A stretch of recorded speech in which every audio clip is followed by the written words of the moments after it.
Hello,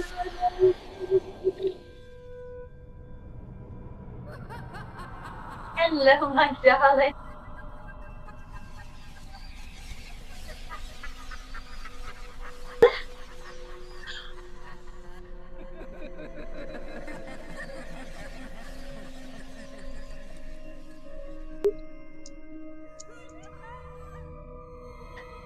Two of me.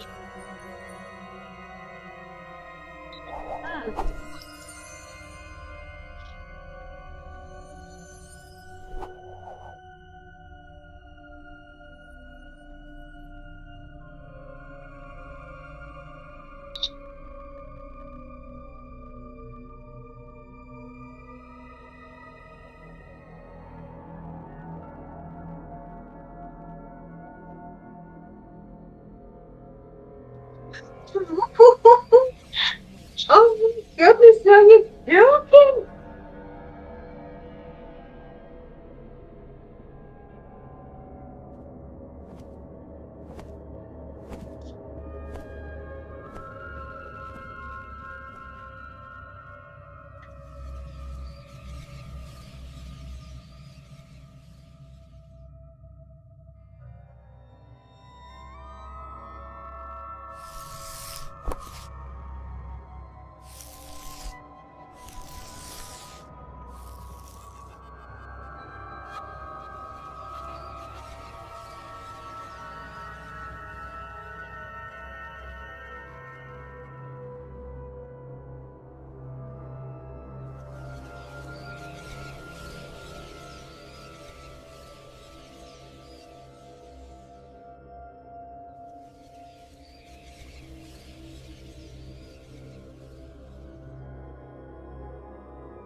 There we are. Oh my goodness. Right. I've obviously got someone's attention in the wrong way.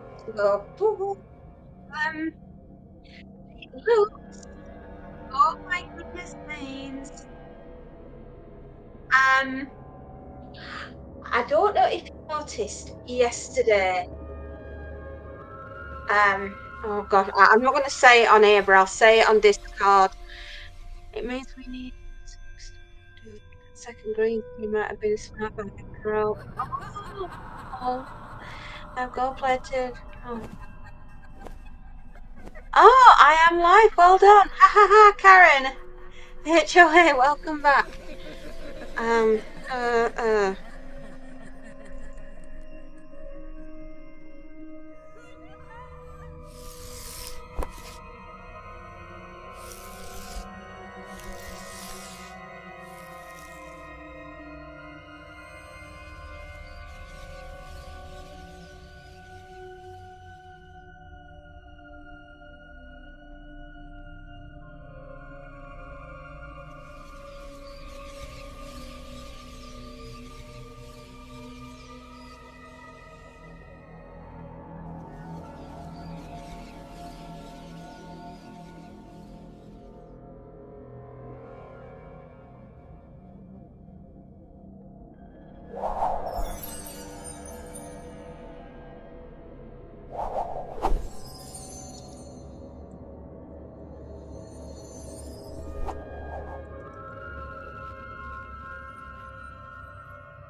Hello, hello. Yeah, I've just sent you a message on the Discord. Another space dot.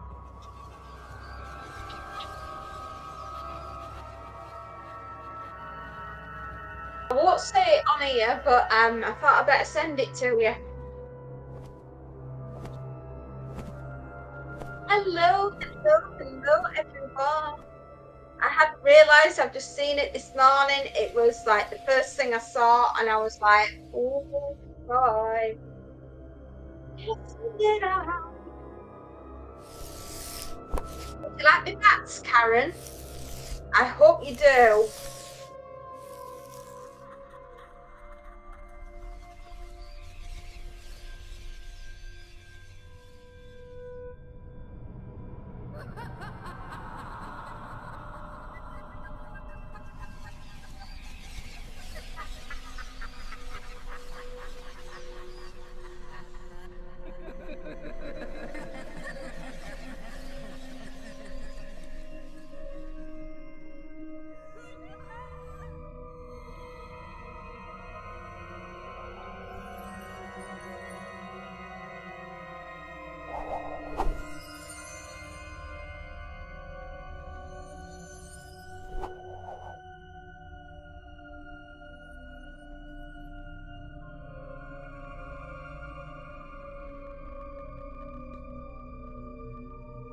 Yeah. So yeah, sent you that. Okay, no worries. But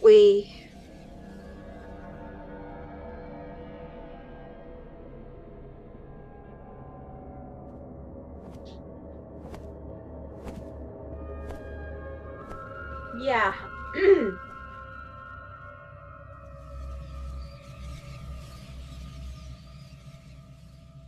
Well, as my mama used to say, my mouth will get me in all kinds of bother. She was wrong.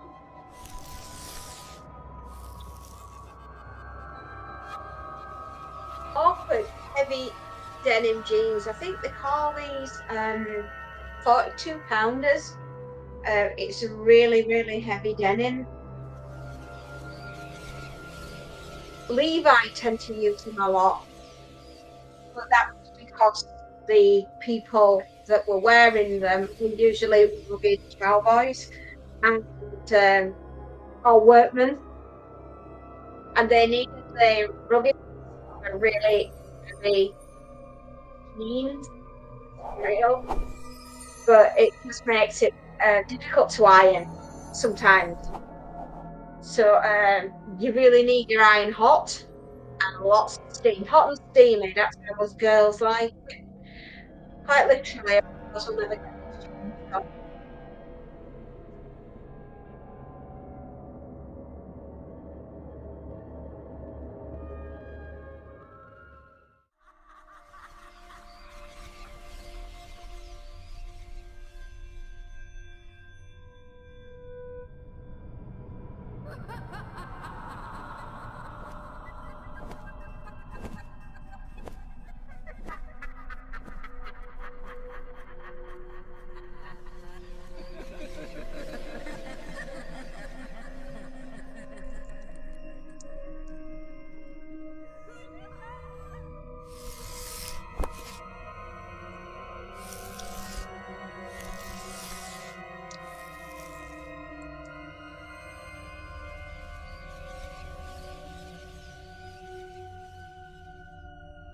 Hello, hello, GT Gaming.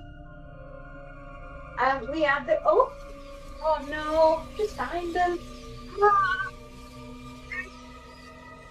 sorry. There's lots of stuff going on at the moment, GT Gaming, which is why I'm late. Right, it is 12:30. It's the latest I've ever come on and done a live, but it's most because I've been working this morning as well as preparing dinner for tonight, backing up, making bed, feeding Monty, having a shower, sorting customers, and also sorting this side of the business as well. Quite frankly, I've met myself coming back round the other side. Um, and this is 42 pounders anyway. If you've never heard that is before, it, it refers to the weight of the denim. And when you try to iron something that heavy, denim wise, it's like trying to do a really heavy bike jacket in denim. It's usually that's done with 42 pounder. Um, really, really, and you need it hot, really, really hot iron, and lots of heavy downforce, man. What do you ever?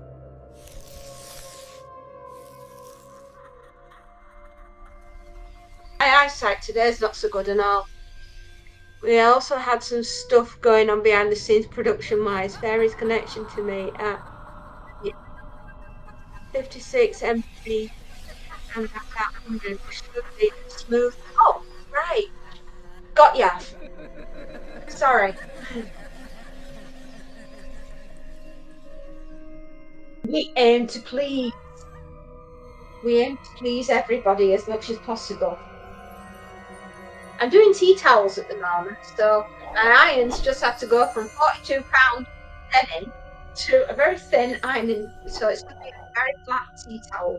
Put it that way. I have one of those smart irons. that knows roughly how much steam to throw out regarding the thickness of the stuff that I'm ironing. It means I'm not messing around with buttons on the side. Because I've got different settings that I can have. There's like a silk setting, which I have to. Honestly, there's more dials and switches on this iron than there probably was in Apollo 13, or even Apollo. You know, there's settings that you can have, and with it being a smart iron, it knows how to differentiate between a really thick material and a very thin one. But when it comes to doing silk, chiffon, or like a really gossamer kind of outfit, I have to program it.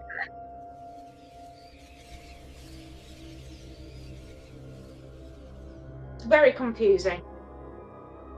Fabulous iron though, and it should be for the price I pay for it. And I have 3 of these.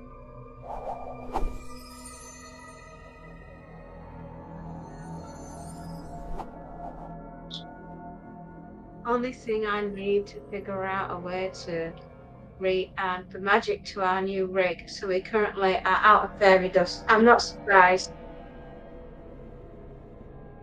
Would it help if it was fairy farts? I got plenty of that. We have beans in the last 2 weeks.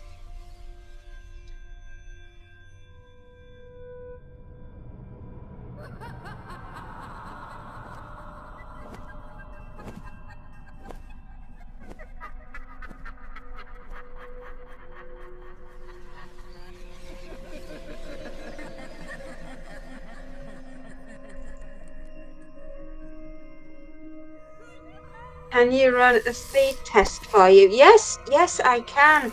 What's that saying, speed test?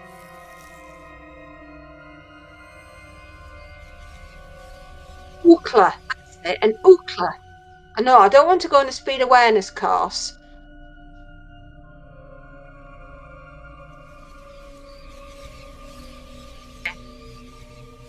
It'll tell me in a minute, I'm sure. 144, 145, 145.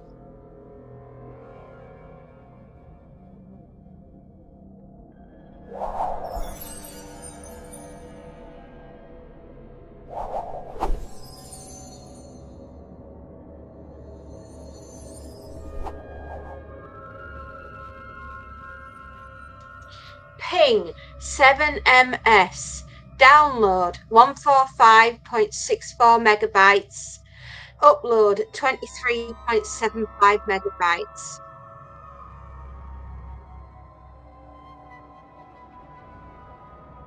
Alan, hello, my love.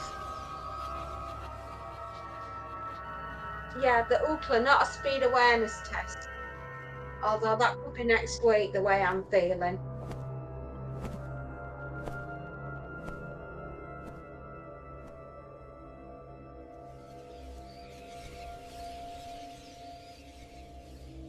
.7 up shouldn't be causing the glitching. Do you want us to restart the live? It might be the link. Welcome in, Alan. How are you doing, my love? Oh, we seem to be not glitching now. We seem to be all right. I need to restart it. I'll perhaps see what we can do. A ghost in the machine. It could be, Alan. It could be, love. Now, tonight, everybody, tonight's the night that you've all been waiting for. Alan's here and he's going to tell you all a little bit about his ghost walk at 8 o'clock. Is it 8 o'clock tonight? Hopefully, if you want to go, I mean, should I say, who are you going to call? Well, obviously, Alan asked me if we want to go on his ghost tour walk. So, if I can, I'll go.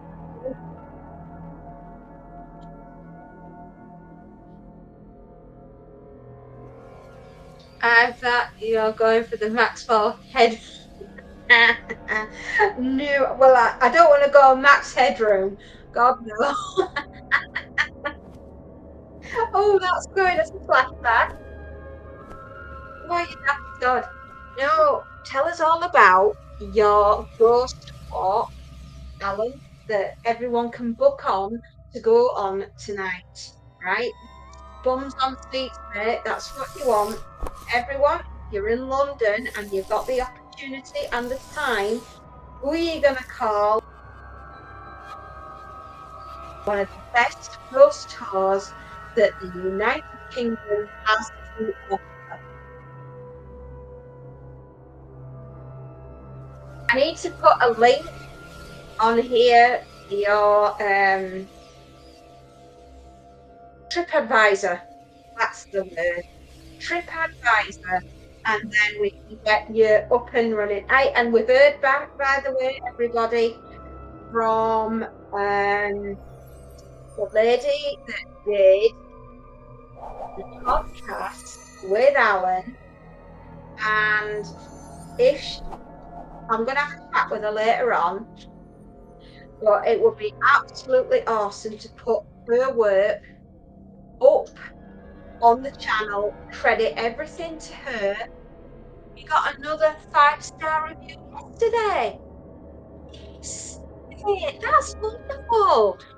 Well, my London Ghost Walk starts at 7:30. Sorry, not 8 o'clock, 7:30.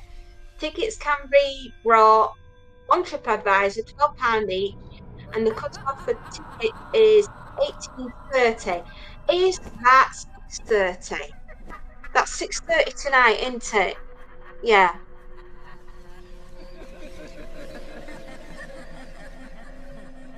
Hey, we've pinned you on the board, dude. Oh, that's wonderful. Yeah, 6:30 tonight is the final booking on his tour. And like I said, tickets are £12 each, and the cut-off for the tickets is 6:30 tonight. Bums on seats, everybody. If you want to go, let me think. I'm going to think of a jingle for you.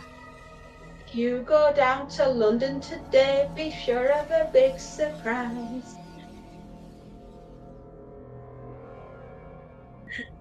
Thank you, Space Nut. Yes, you are amazing. Thank you. I'm just trying to think of a jingle for you, Alan. I'll be 2 seconds. My brain's working. If you go down to London today, be sure of a big surprise. For everyone, whoever there was, who wants to go on a ghost walk. They turned up phoned and booked with Alan to have the frightiest night of their life. There you go. How does that sound? Yeah, I just need to put a jingle to it for you. If you go down to London today, be sure of a big surprise. For Alan is waiting to scare your socks off and absolutely terrified the lot of you. For today's the day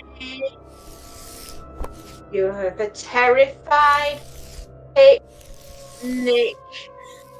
I've got it. Yeah, Matt. Okay, stand by for a hot spot. Yeah, hang on to your pants. And if you can't hang on to your pants, hang on to somebody else's.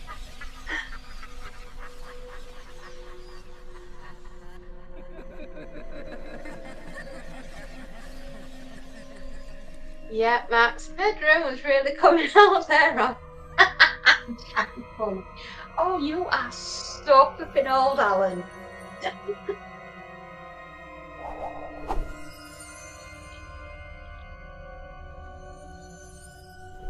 So a lot of things have been going on behind the scenes.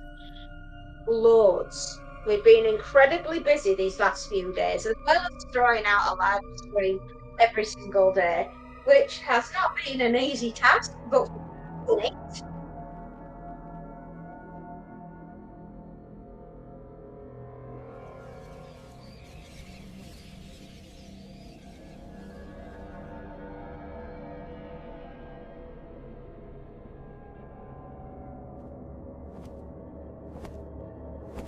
Ghosty times for everyone. We're gonna have some fun on Alan's walk tonight. He's going to give you a friend with all the ghosty stories he knows. And if you really want to, you can book through TripAdvisor and don't wanna walk and be terrified because that's what you need to do.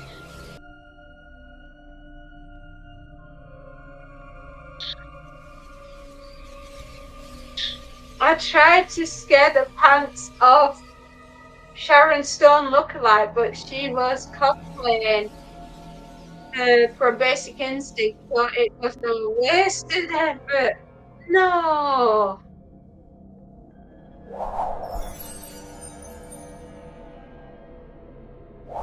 Oh no. You're joking. You are winding me up with that, aren't you?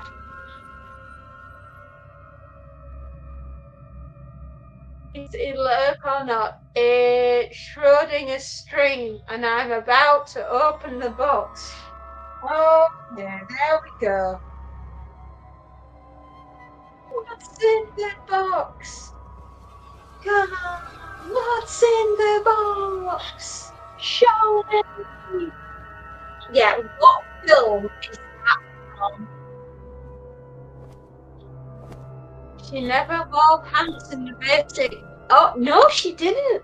You know, you're right. The, the dirty Jezebel is what she was, an absolute Jezebel. So, yes, it's a joke. Sorry. I'm sorry, right, yeah. Oh, totally over my head, son. Okay, so it's very side issue. Turns out I can, in fact, hot swap computers. Oh, so is it me? We need to do an ookla again.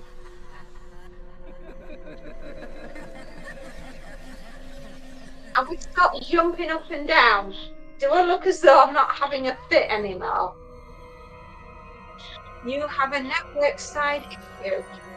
Oh, really? As it might straighten out. You never know. We've had some fantastically weird things go on this week.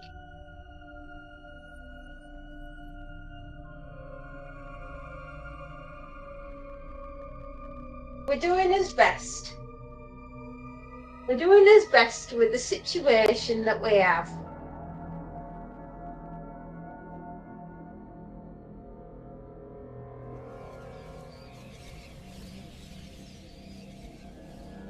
To be fair, a guy that part in the film stands up and puts a bit more than it. To be fair, the guy that part in the film.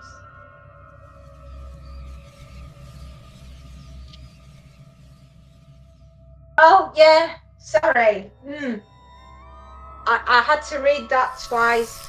I also need glasses, everybody. I think it's going to be inevitable. I'm gonna need glasses, aren't I?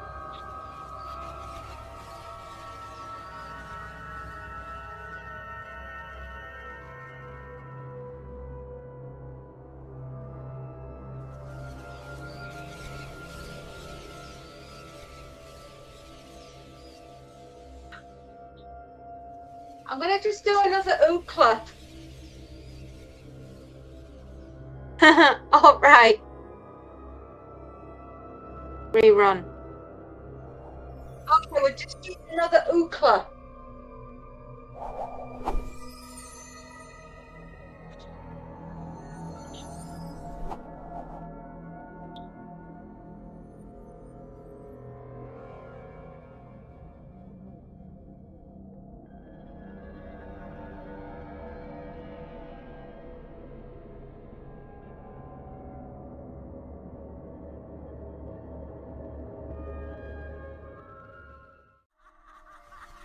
Okay, the ping is 7ms. The download is 14505 MB/s, and the upload is 22.47 MBs. If that makes sense.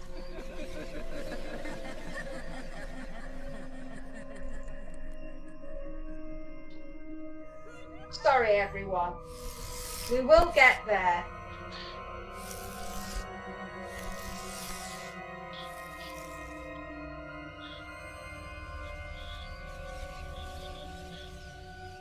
It seems to have sorted itself out anyway. We just seem to be jumping just a touch, but it's not too bad.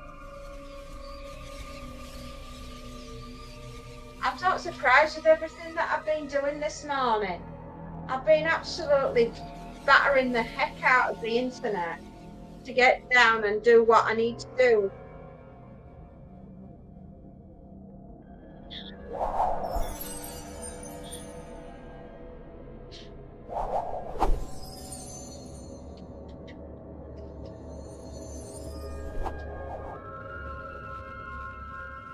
It's 1:45, everybody. We're doing very well time-wise, considering what we've been up to this morning, and I've only just started doing the iron, which is a bit naughty of me, but need must. You can't make an omelette without breaking a few eggs, right? Anyway, Alan, darling, is this helping you with your ghost tour? Does it, have you received more people interested in going along the store? I mean, that's what I'm doing it for. I want you to be successful. I've often said that going around me does well, then it means I've helped, and I've done well, so you've done well, and that's what I want for you. I'm desperate for everybody to get something good out of this.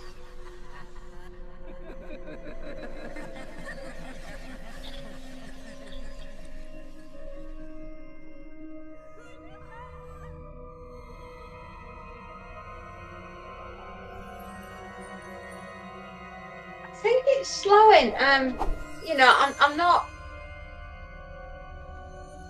juddering as much, which is good.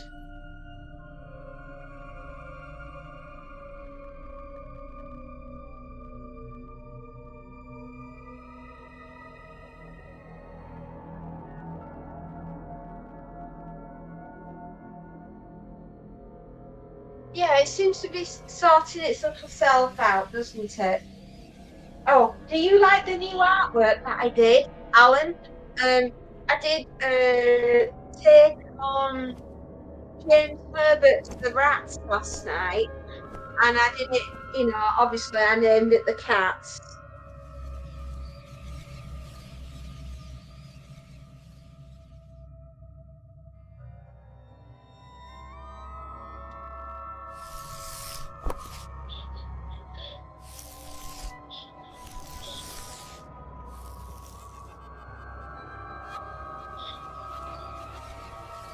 Oh, and we finished the Sir Monty and Sir Dexter this morning, and they all lived happily ever after in the realm of fairyland, having got to work and they sent all the spiders into a wormhole where they could never hurt the fairy kingdom ever again.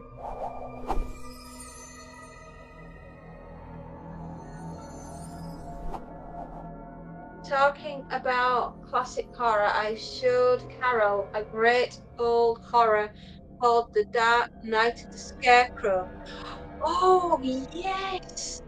Goodness me, that is an old one, but my goodness, what an atmospheric film. And oh, obviously the subject matter was a bit like flipping heck. How could they be so cruel? And yet he got his revenge, didn't he?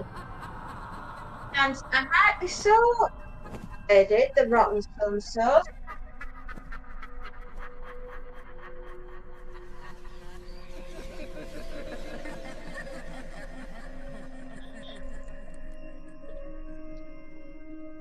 Right, that's the first of the bag finished. And just the stuff that's behind me now. I've got to get that sorted and bagged up. So I'll probably finish for about 4 o'clock this afternoon, which will be really, really good. That's what we're aiming for. 4 p.m. finish. That would be nice. I hope Carol enjoyed the film. It's a really good one. It's a few years since I've seen it though. But yeah, I love stuff that's set in the 1970s as horror. I mean, we really did have an appetite for it back then, for really good writing and really good acting. And we just, that was peak, right? 1970s, 1980s was absolutely a wonderful peak time for horror in movies and books and book covers and things like that. And we really need to get that back. I don't want that to have just been the golden time we did horror. I want that back now. You know, less less emphasis on CGI, right? And more going back to how they practical effects. They were so Tom Savini, you know, The Walking Dead, well, Night of the Living Dead, Day of the Dead, Dawn of the Dead. They wouldn't have been the movies that they are if Tom Savini and George A. Romero weren't working to practical effects. I mean, I know it's redone. I know they have. And I mean this with really great respect for the guys that have gone to the effort to make the movies in the first place. I know you've redid them. I know you've redone them. But part of me also wishes that you hadn't, because the classic movies for a reason. You know, it's like somebody saying, "Oh, I'm going to remake Casablanca," and it's like, no, don't. You're not sure yet, as it's October. Their natural increase anyway, and most people tend to book weeks and months in advance. So we'll see in the coming weeks. Well, I really hope it works for you, lovely. I really do. I want that more than anything for you to be a success.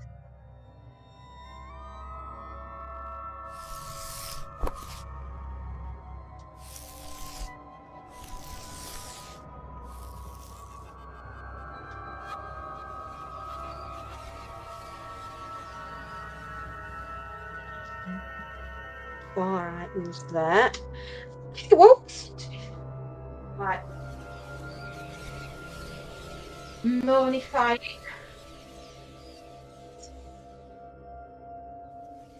Oh, bless. Thank you, Alan. You're fabulous as well. You go shine, darling, like the superstar that you are.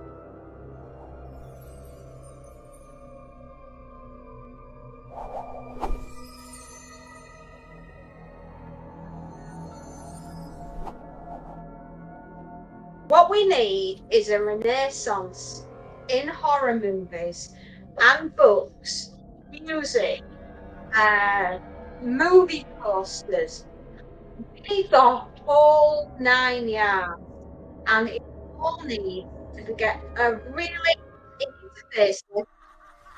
We need to recapture the magic of the 1970s and the 1980s. You know, original scream queens who were the scream queens. You know, you know who I'm referring to. I remember it in a minute.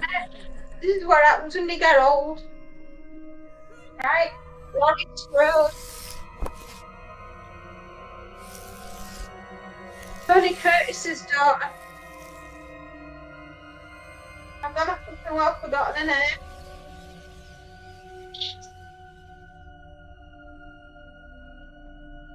Anybody out there that wants to help someone whose memory is not quite where it should be this morning?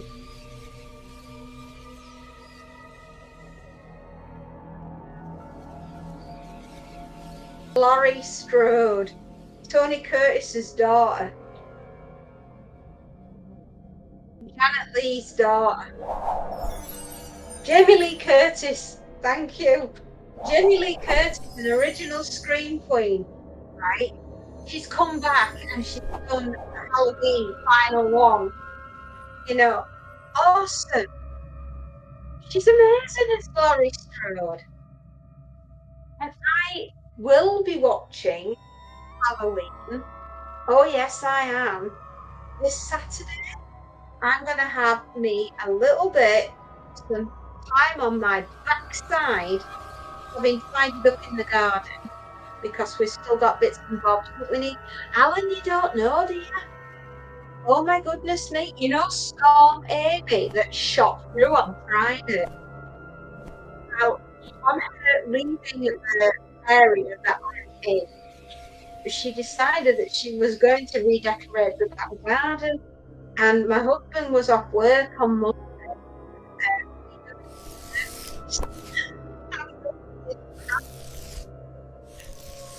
But we now do have. Yeah, it was, well, there you go, you know. Here 1 minute, gone the next.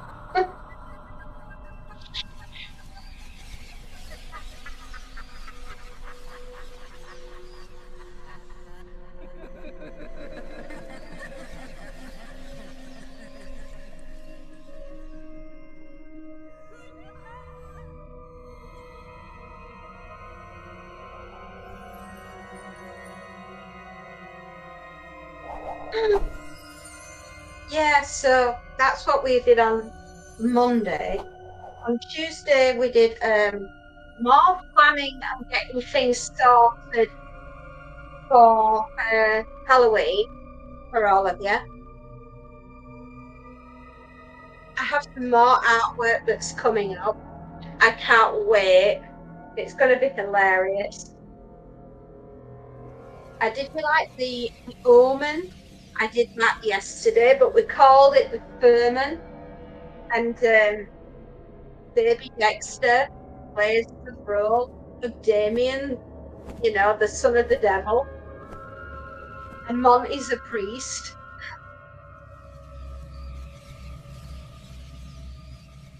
Oh, and we've also done The Thing, but we've called it The Furry. And we're at McMurdo Town in Antarctica fighting the alien.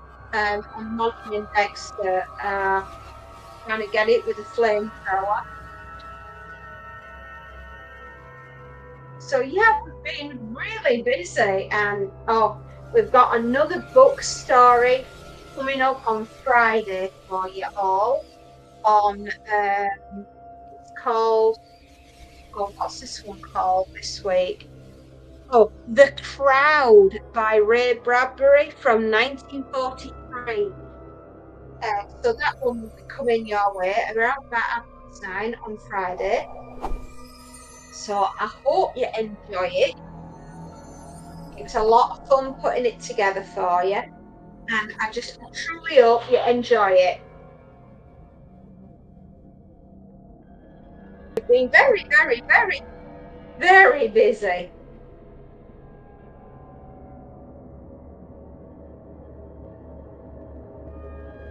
Oh, no, you're fine. Another space note. I realised you were busy. That's why I didn't disturb you. You just should put a sign on your door saying quiet genius at work.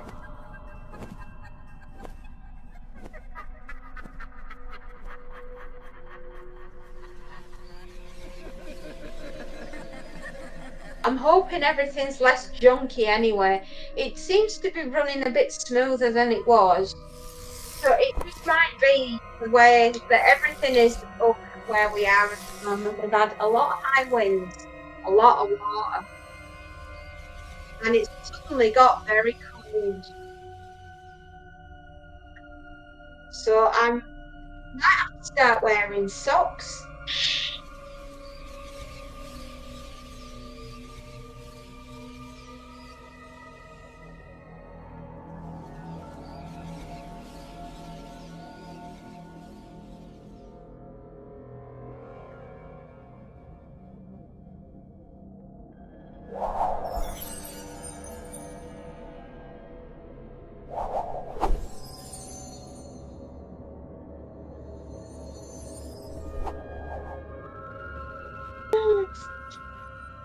Well, I mean, we have been just doing so many different projects for y'all.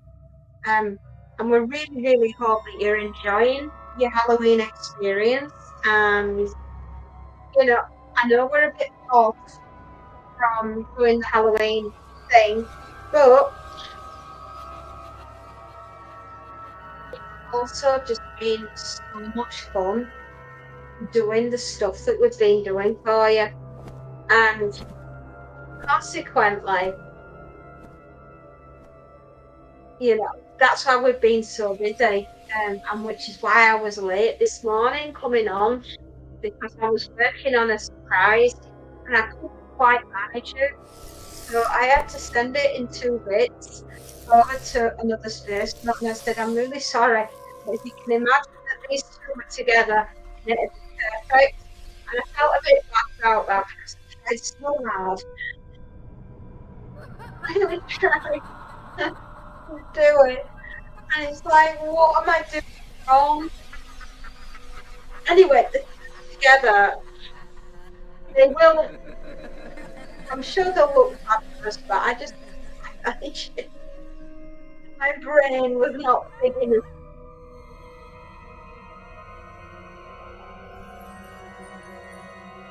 But nevertheless, we got there, I think, in the end. That's a little surprise that's coming up later on. In fact, there's quite a few little surprises coming up later on today, I think. He gets right. Yeah, I'm hoping he does. It's not for the want of trying, everybody.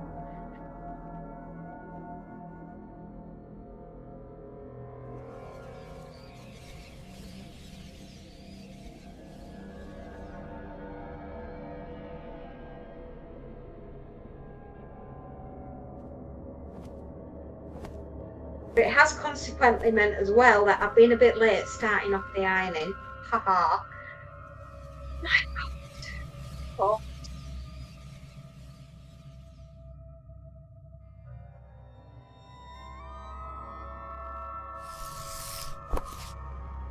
we got there though. I mean, this is going on too badly.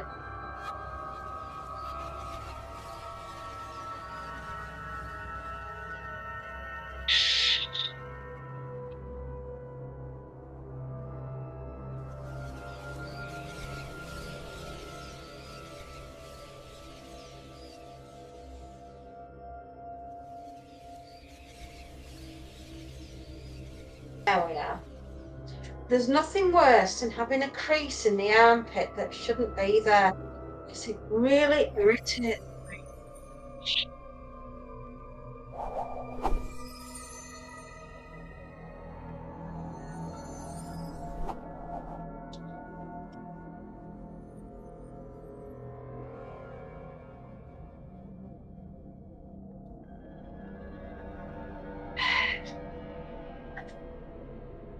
I'm a perfectionist. I like things to look right. I don't like it if they look a bit weird. I'll notice it, and if I can notice it, then I know that that's the worst thing about being a perfectionist. You're never happy until you've just got it just so.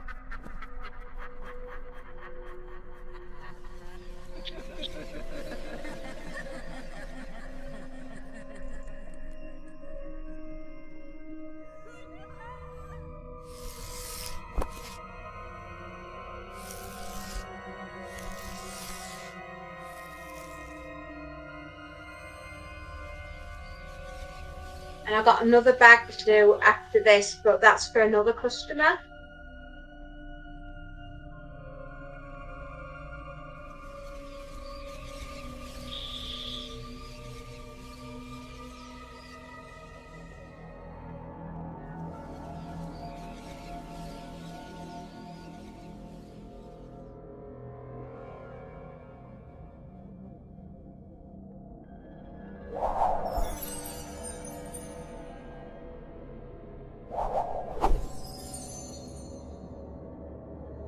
It's not quite as bad as being on the Go Wrong show this week, but a few things that have been sent to try us recently as a family, as well as everything else that is going on.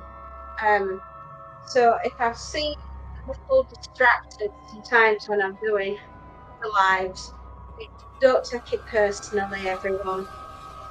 It's not meant to be taken personally. It's just that I have quite a lot going on behind the scenes. Uh,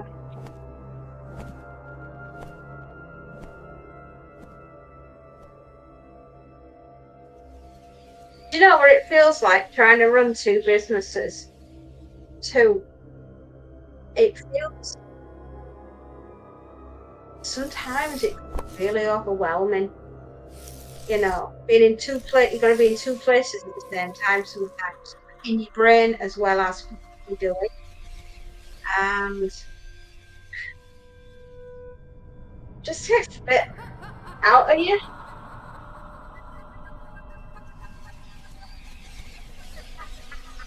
Honestly, it will be fine. I know it will. Everything's going to work. It's going to be perfect because it hasn't got any other choice other than to be perfect. And there are just some times when you are so stretched that you think, oh, don't forget to eat, don't forget to go to the loo, don't forget to breathe.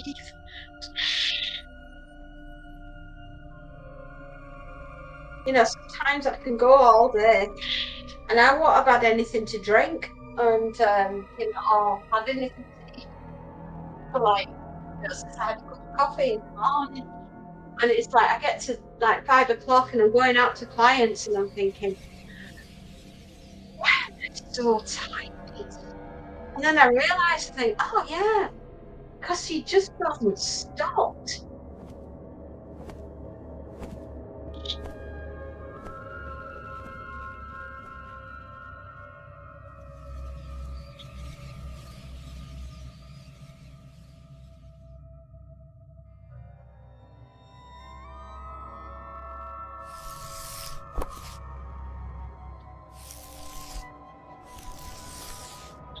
And sometimes I'll remember and I'll sneak out and I'll go get a packet of crisps, but that's hardly a substantial lunch. You know, I wouldn't advocate my lifestyle for anyone at the moment.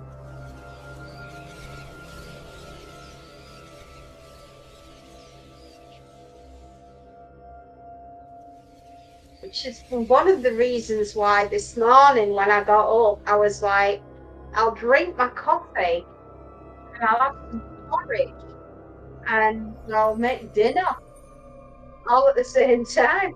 It's a good job I didn't throw the porridge in the crock pot. That would mean that I was eating raw meat. So the cat might have looked at me a little bit questionably, like, what's mother doing now?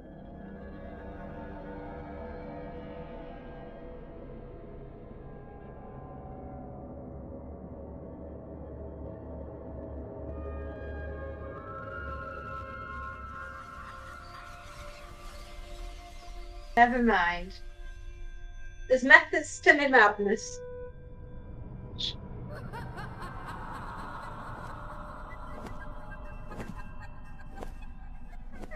But if I have missed people this morning, I am truly sorry. And I will be around at a normal time on Thursday, God willing. That something else doesn't, and I don't end up doing something else.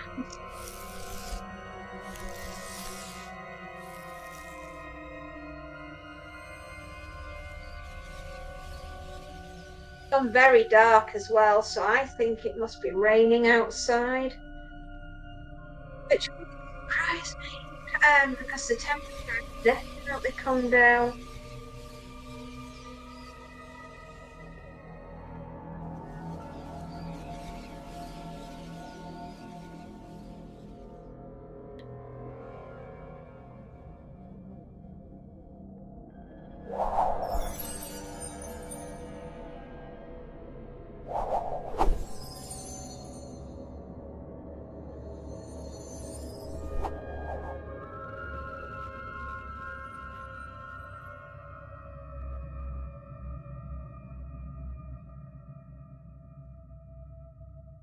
Also, I've just recently found out that we are,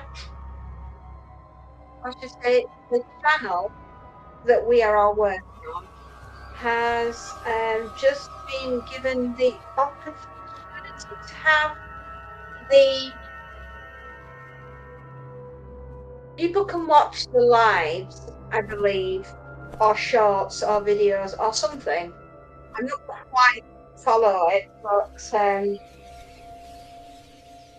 where they've been able to YouTube have auto change the language, auto dubbed. I think that's what they call it. Anyway, so if somebody, oh, I don't know, in another country was very interested and wanted to watch something that we've done, like a book review or something like that, I'm guessing, it means that they will be able to listen to it while it's talking to them in their language, in their chosen language of that country. I think that's how it works. But it's all new stuff to me. I didn't know that that was even possible. And let me just say how very impressed I am. Thank you very much, you two. It's very kind of you. I didn't have a clue what it was. 1, 2, 3, 4, 5, 6, 7, 8, 9. Oh, we've got 10 more items and then this one's done. That's good, isn't it? Then we can get this in the office, out of the office, I mean, and into the storage room. Whew. Then we can start on customer number 2 now.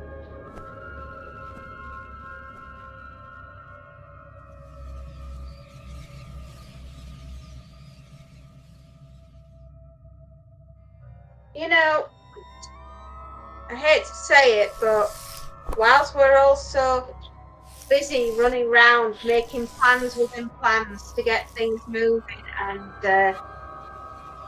you've got to remember to have fun as well and live, and all the other things.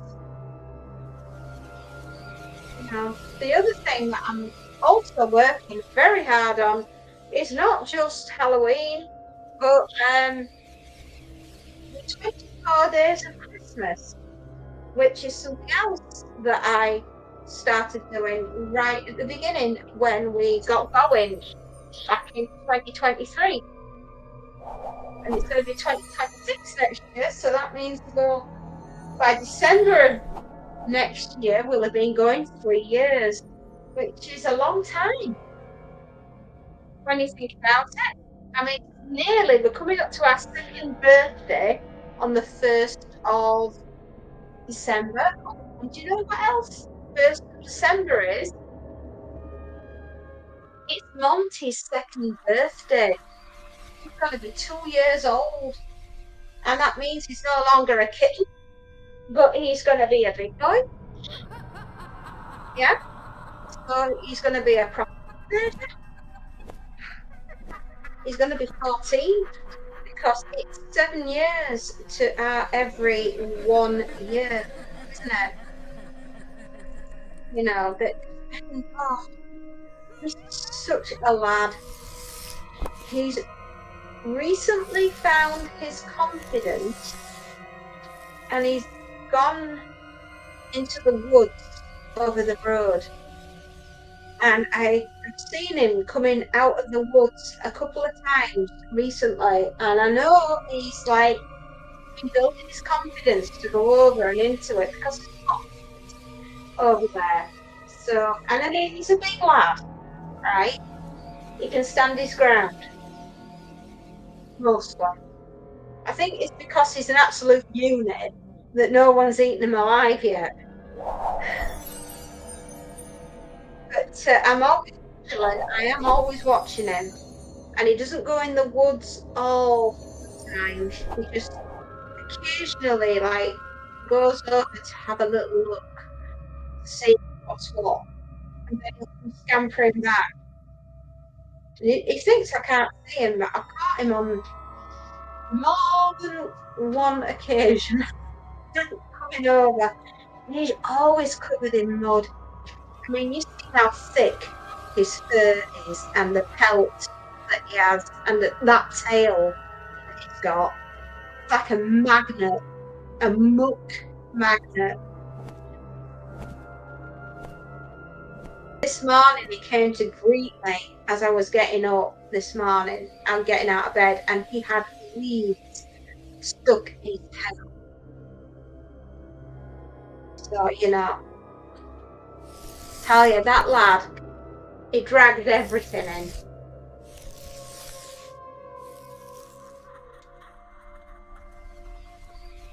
But he's such a good boy, and I can't believe he's going to be 2. I mean, what the heck?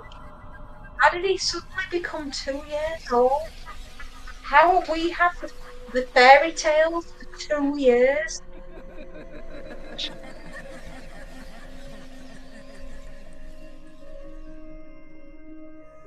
I mean, we rescued him. We met him at 15 weeks, and by 18 weeks, he was in our home, adopted, and living like a king. And imagine, from being born on the streets to being found at 8 weeks old, starving, flea-ridden, worm-ridden, and at death's door because he was so unwell from being left out in the elements. The bright and beautiful thing that he is now. It's like night and day.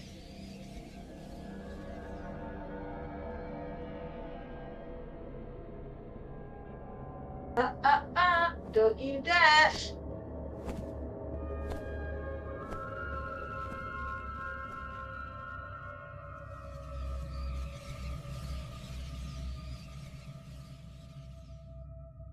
Ooh, the washing machine is getting grumpy.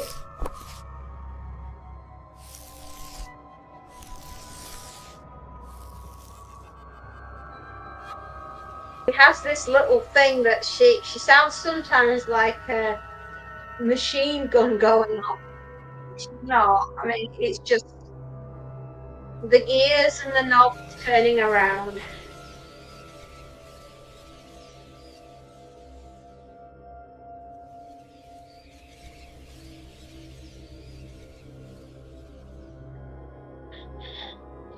be going down to the hairdressers on Friday the 17th. I'm going for a scare.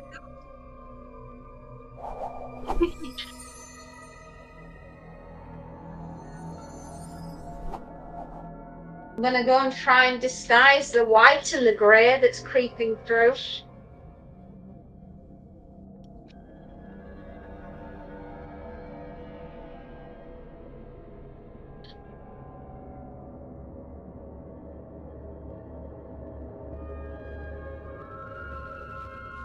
Gosh, we've been going for an hour.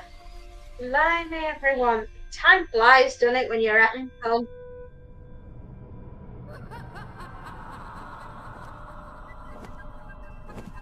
Yeah, time certainly flies when you're having fun. But, the other thing that I was telling you I was working on was the 24 days of Advent, right? Scary horror for Christmas.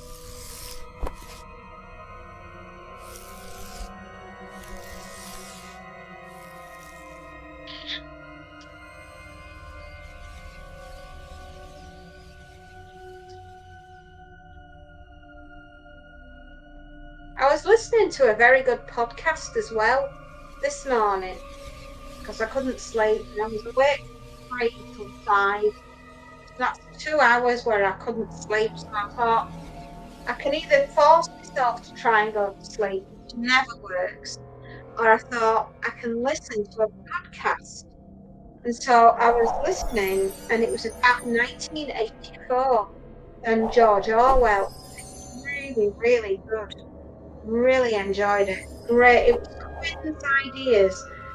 Um, oh, this guy is so good.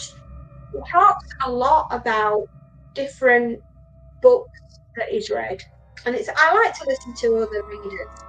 And those ideas because sometimes if you're constantly thinking about the books you've read, your brain can turn into something a bit like an echo chamber where you think that only your opinion counts, but it doesn't. And I like to listen to other people's opinions on books and things that they've read.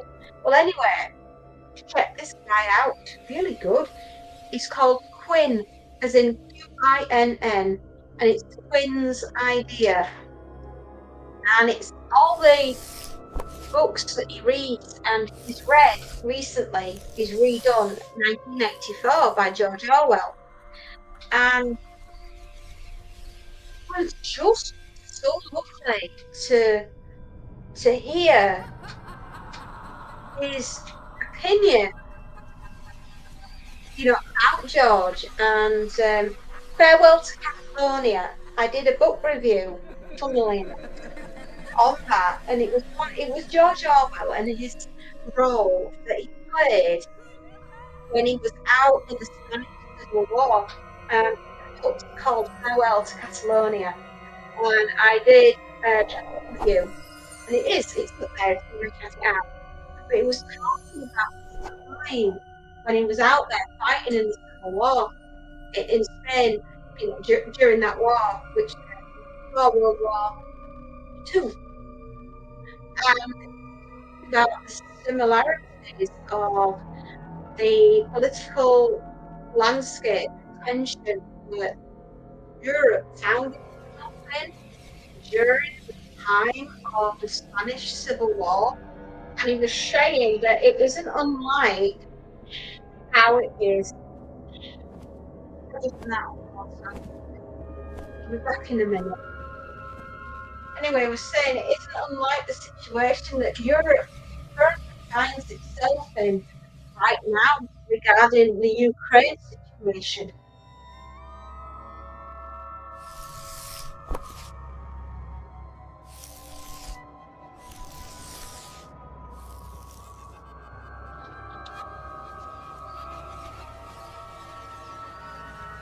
Yep, we were out of water. Okay, that's it.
Do excuse me, everybody.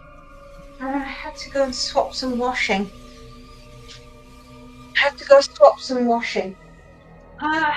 Oh, it's all good fun, isn't it? Yeah, and it was all about his experiences that he went through in the Spanish Civil War, and about how the situation is mirroring what we're going through at the moment with the Ukraine before World War Two broke out. Obviously, it was the Spanish Civil War, but World War Three, and the similar situation that Europe seems to be finding itself sleepwalking into for the situation that we're in now. So it makes for very sobering listening, and obviously, if you've never read Farewell to Catalonia, do. I wish I could put a link. Oh yeah, on here. Um, let me see.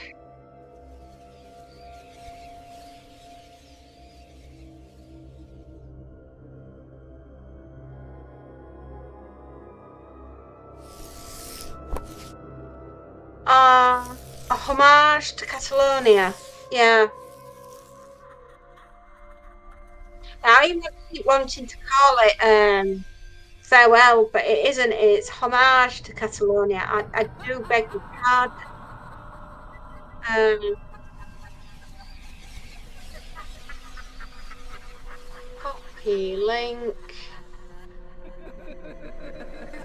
and there.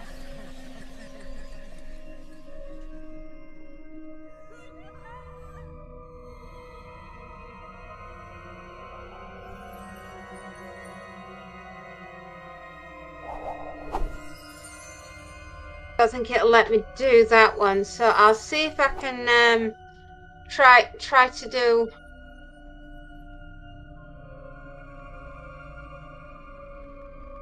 Hang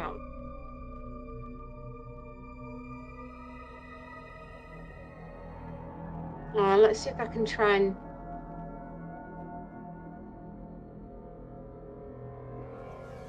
Oh, it's not going to let me do it. All right. I'll type it in for you. Homage to Catalonia. Homage to Catalonia. There you go, everyone. And so anyway, I've done a book review for that. And I mean, it won't be asking a lot from my brain cells to try and link the book review to this live, but I just don't think that's going to happen today because I don't know how to. But I can tell you about it, and it is in there in my collection of quite a lot of videos now. We're up to 3,000 videos every day. Can you believe that? Since the started nearly 2 years ago, we've done 3,000 videos. They're not all of them like fully long form, but a lot of them shorts. You know, Monty Monty. I love my Monty.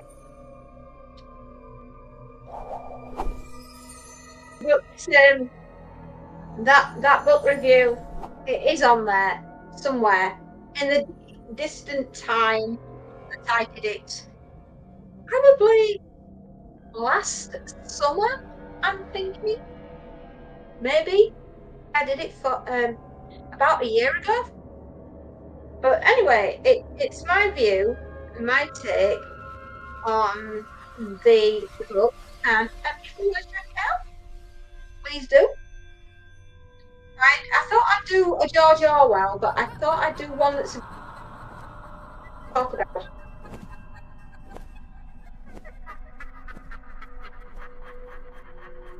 things like that. I like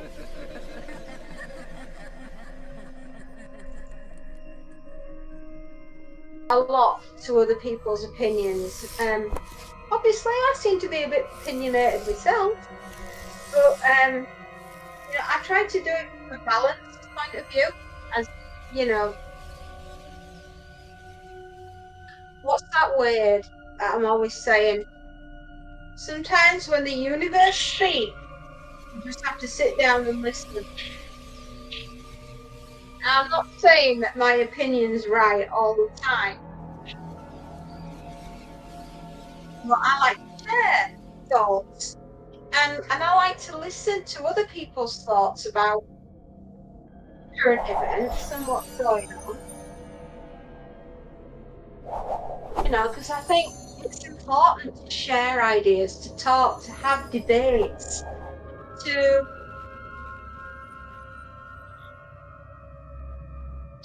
talk something through rather than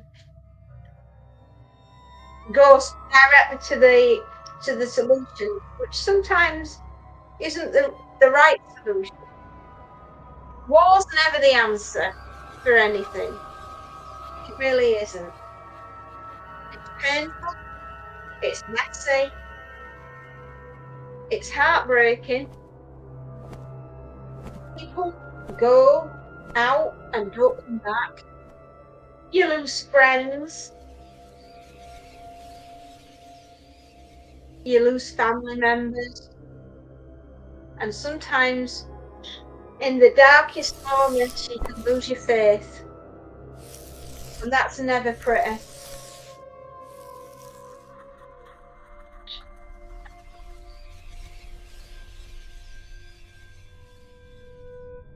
And I think that's the art of being able to successfully sit down and debate. Lost that skill, right? Just because it's my opinion, it's not your opinion. But I still want to listen to your opinion.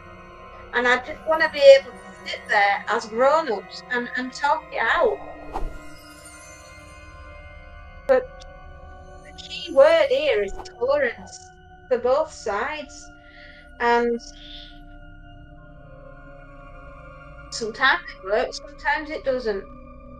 But I think the diplomacy and debating should be taught in schools. I think you should have debating class. We used to do an hour at school. You know, we could go in and you could, put your cards on the table, so to speak, and say your bit, and then they'd come back and tell you what they thought. And the thing was, you had to learn to get resilient and be tough. And if someone was trying to ruffle your feathers, it's your way. You've got to find a way through that so that you know, stand your ground. Yeah, you can't teach kids that anymore. It's a shame because they should. They really should. If we all think the same and we all do the same and we all are the same, isn't that a little bit dystopian? That a little bit frightening? Because how can ideas come forward and we can create and do better things throughout the world if we don't learn to debate? You see where I'm coming from?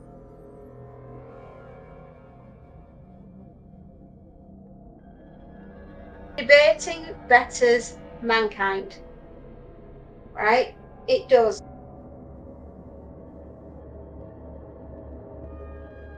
Often said, I might not agree with what you're saying, but I will defend your right to have the chance to say it. Henceforth, I fought for you to do it. There you go.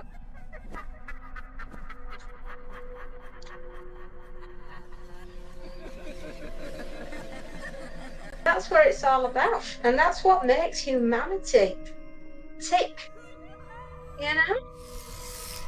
You have to get out there and you have to. I'll die on that hill, as the saying goes. Speaker's Corner in London.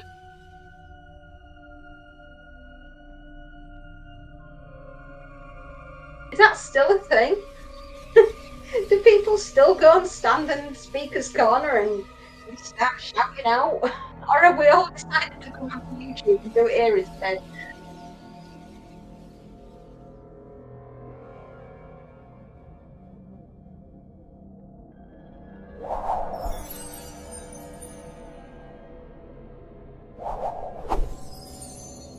There we are. It was a difficult sleeve, but we've done it.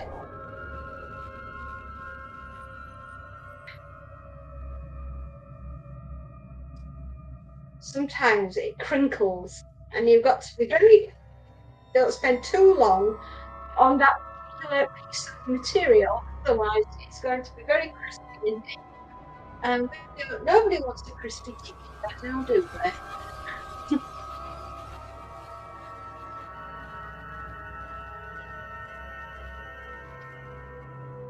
But yeah, I'd just say to anyone that's new to dystopian literature, you need to be broken into it slowly. Right, you don't go charging in there and start reading. Let's see if I can remember this one. We by Yevgeny. I've butchered this name so much. Yevgeny Zamyatin. We by Yevgeny Zamyatin. Yeah, yeah. That one was We by Yevgeny Zamyatin, 1884 to 1937. Translated by Gregory Zilberg, 1890 to 1959. We is a 1920-1921 novel by a Russian writer, Yevgeny Zamyatin, that depicts a totalitarian state where individuality and imagination are suppressed. Yeah, so Yevgeny Zamyatin, right, that's the word. So yeah, I'm not suggesting that you go charging into reading dystopian literature and start off with the granddaddy, which is we.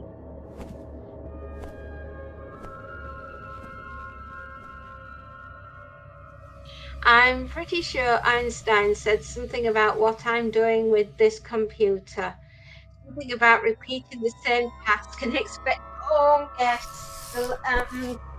perhaps maybe a break, maybe a cup of coffee, and just go outside, breathe, and then come back in and have another go.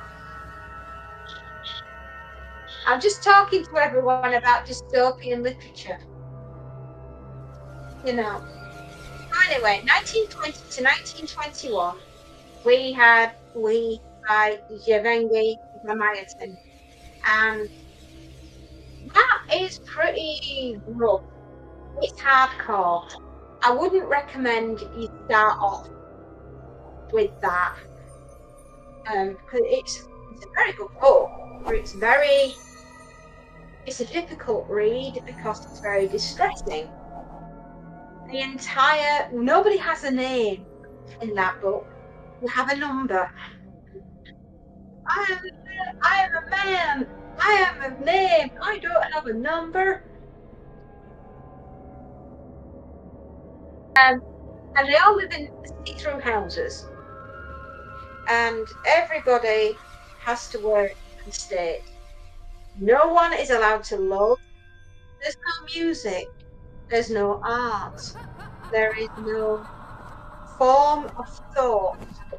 There is no individuality whatsoever. Literature is banned. Talking about the fascism of the state of Russia as it was going. And I think the poor sod ended up being sent to a gulag, if I'm not mistaken. I'm sure it was sent to a prison. You know, the Russian version of a prison anyway. They were called gulags, weren't they? I'm pretty sure that's where he ended up. And I'm daring to write something like this. I mean, it's groundbreaking. It's totally soul destroying. So yeah, I would recommend you start off with that one. Work your way up to it, you know? Read a few things. Start off with 1984. But I will say, Bengi, what he did is he crawled so George Orwell could run with 1984.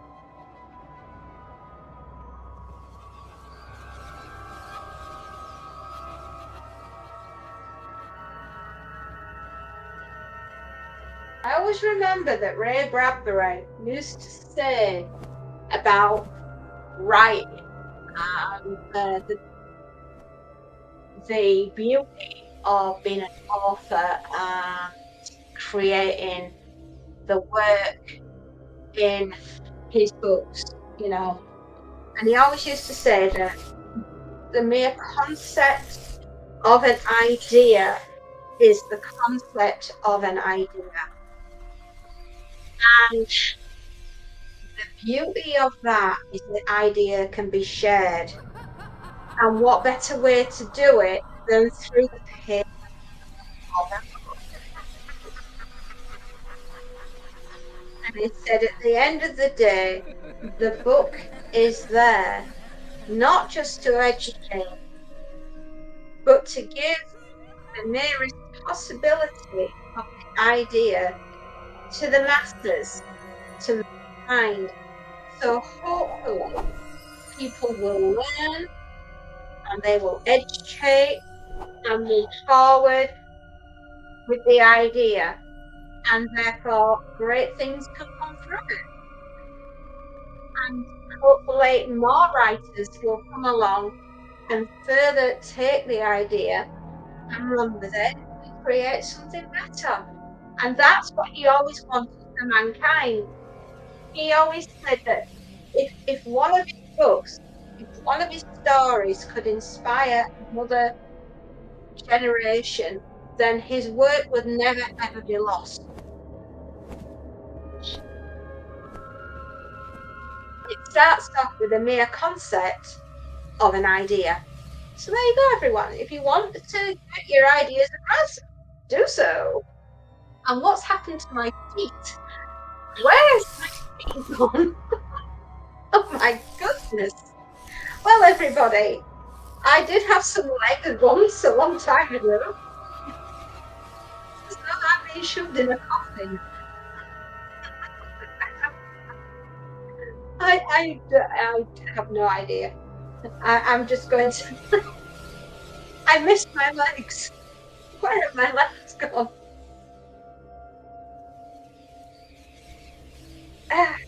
Watch this space, everyone. I may get my legs back. You never know.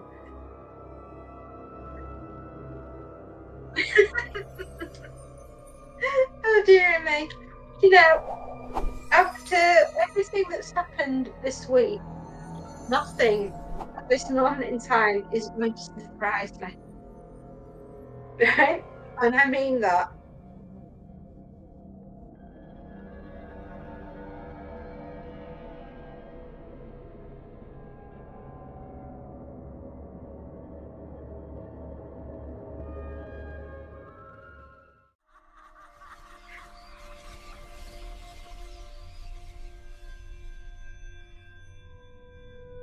That's better. That's a very nice, very chiffon. Price went through the roof. Ding dong, gain on. Oh dearie me. Yeah, that he was going to be starting some tomahawk steaks to the soldiers in Ukraine. So they're going to be mighty meaty, aren't they?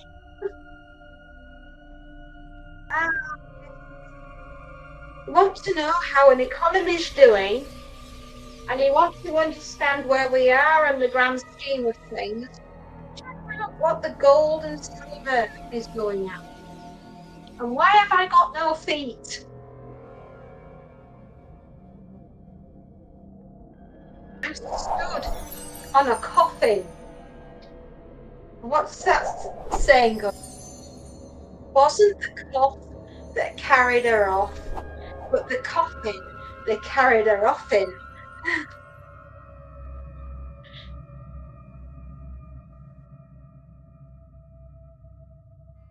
Something like that.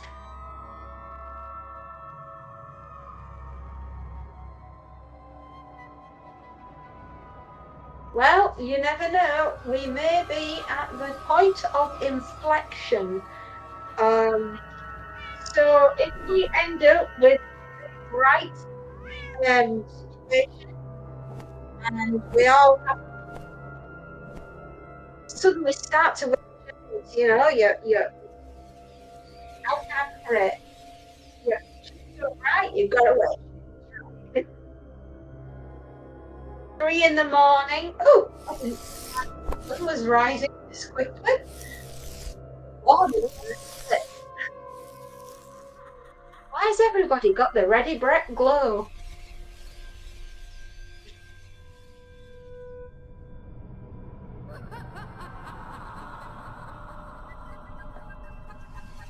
I have to keep on smiling and just hoping for the best. If you really would like a really great night, please call and book with Alan Aspinall. I'm sure you will have a wonderful time. He's very knowledgeable. He does a great ghost tour. And if anything should decide to get launched, you will be down in St. Paul's Underground. So you will be all right. Wear your mushroom pride, everybody. We are.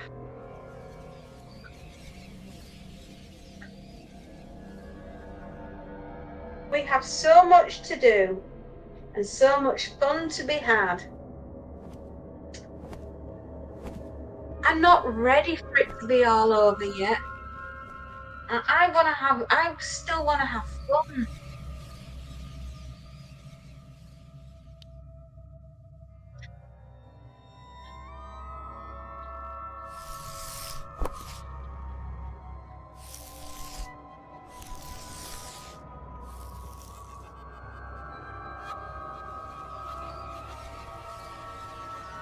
Anyway, if anybody was thinking about buying some gold, maybe the time has come.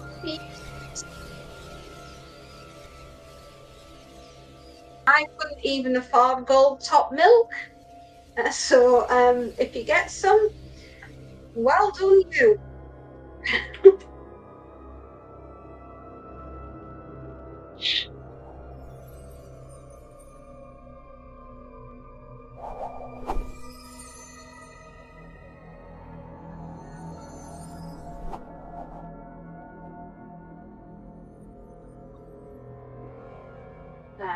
Sorry, perfectionist. I can't help it. I need it right. I want it.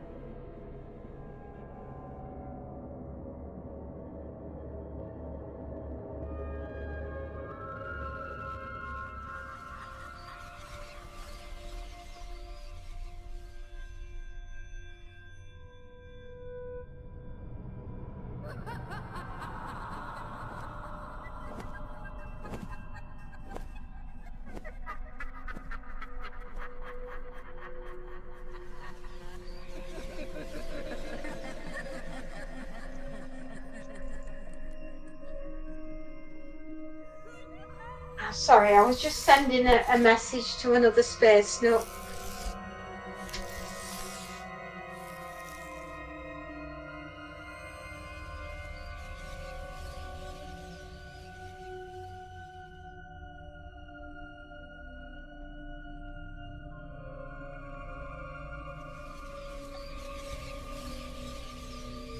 I was just letting him know that I am legless.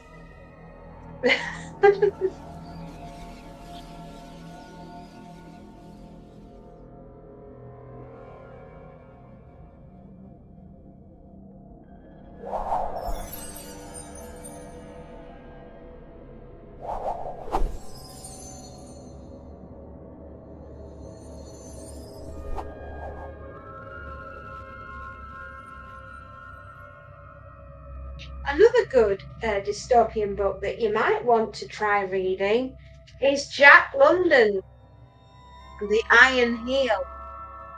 That's a bit more the British standard of dystopian. Very modern.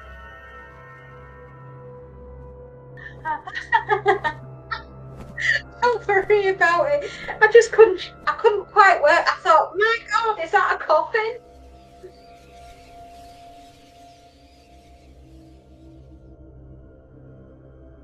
Jack London's The Iron Heel is a very, very good dystopian novel and should be read.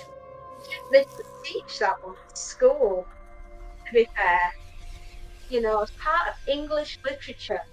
Yeah, definitely. It is. It's lovely. We already do Lord of the Flies, which is very dystopian in nature, and that is really good. It's a good entry level for kids and young adults that maybe want to explore the dark side of dystopia.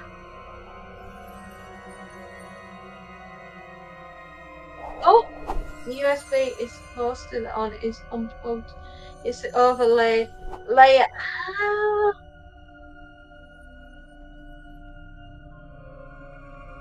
no worries, mate. Absolutely none at all. I hope you don't think I were complaining, 'cause I'm not. I'd never complain.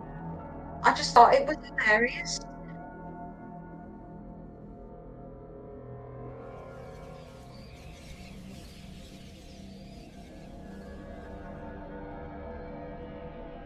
Oh, thank you.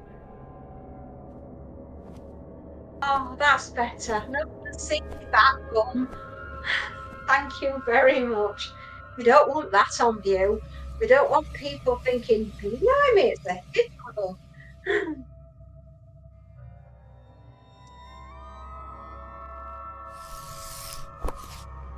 Another really good one, for Vendetta. The government should be afraid of its cats, and the cats should not be afraid of its government. Yes.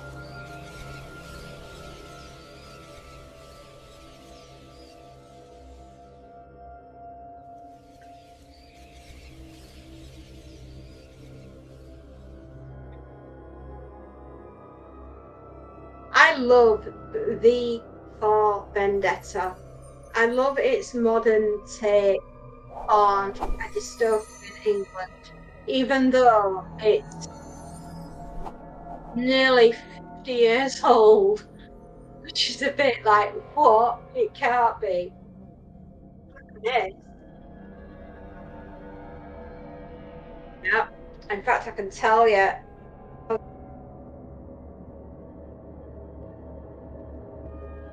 quite 50, but it's not further off.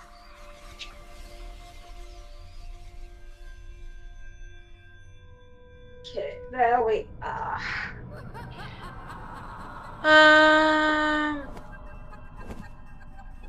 The for Vendetta book.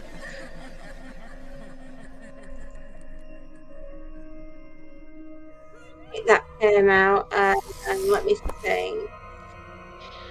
First episode of the was in black and white between 1982 and 1995.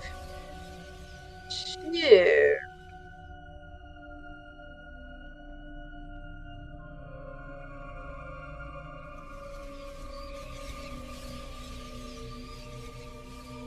It's 40 years old, everybody. V for Vendetta is 40 years old. Wow. Right, got 5 more years and it's 50-year-old. I mean,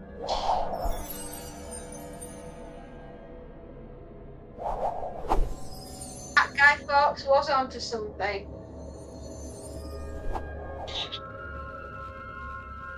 Humanity must make a stand before all is lost. Do not be afraid of your government. Your government should be afraid of its people. Or as I put it better than that, the cats should not be afraid of their government, but the government should be afraid of their cats. Stand tall, be one. Fight for your freedom and your beliefs.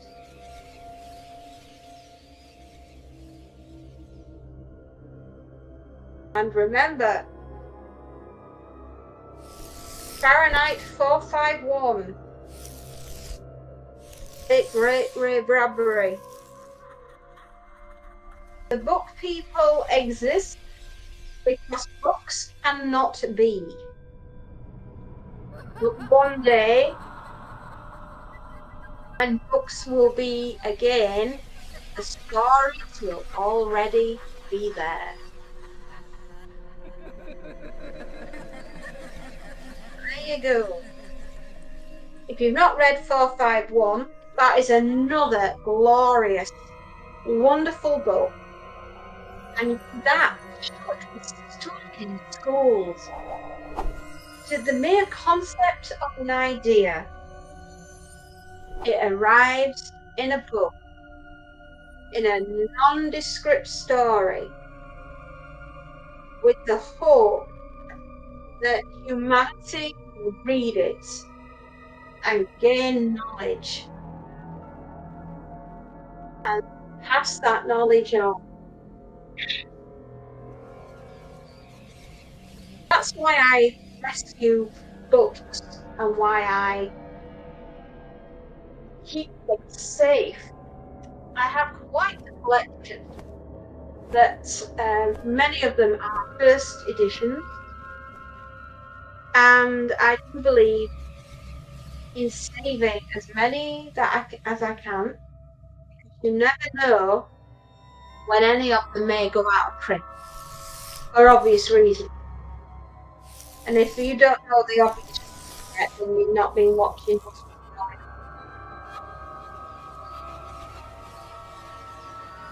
I will, at some point, appoint a successor to myself when I get too old and too doddery and too senile, and I will pass these books to the next protector of the books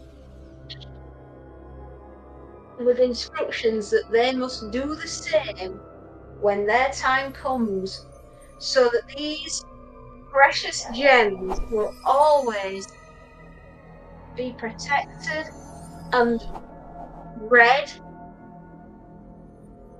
and hopefully never destroyed.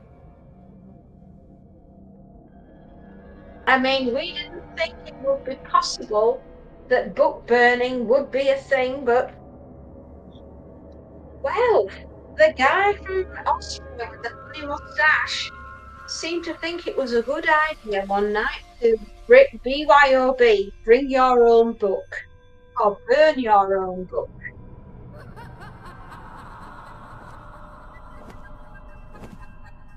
And I hope we never ever go into the literary dark ages with something as barbaric as that. Fahrenheit 451 is a satirical book.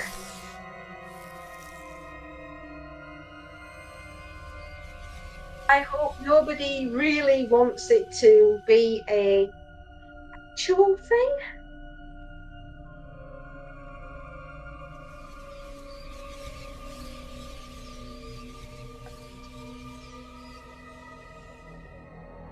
I always remember a very good one as well from Daphne du Maurier called Rule Britannia, where the United Kingdom becomes the part of this Star Spangled Banner. We end up, through no fault of our own and some very shady deals going on, becoming a vassal for the United States of America in this book, in this particular timeline that Daphne wrote about. Various bits and bobs went very, very wrong for the United Kingdom, and we were left with no choice other than to give up our sovereignty to the United States of America.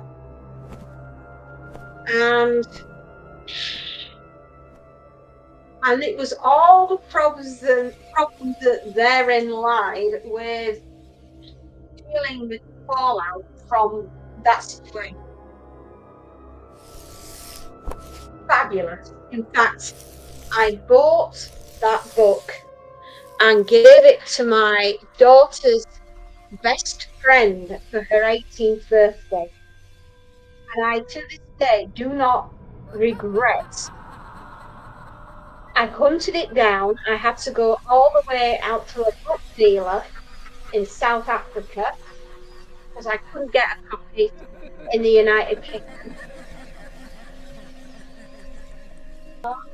2, 4, 5, 6, 7, 8, 9, 10, 11, 12, 13, 14, 15. Just write that number down before I forget.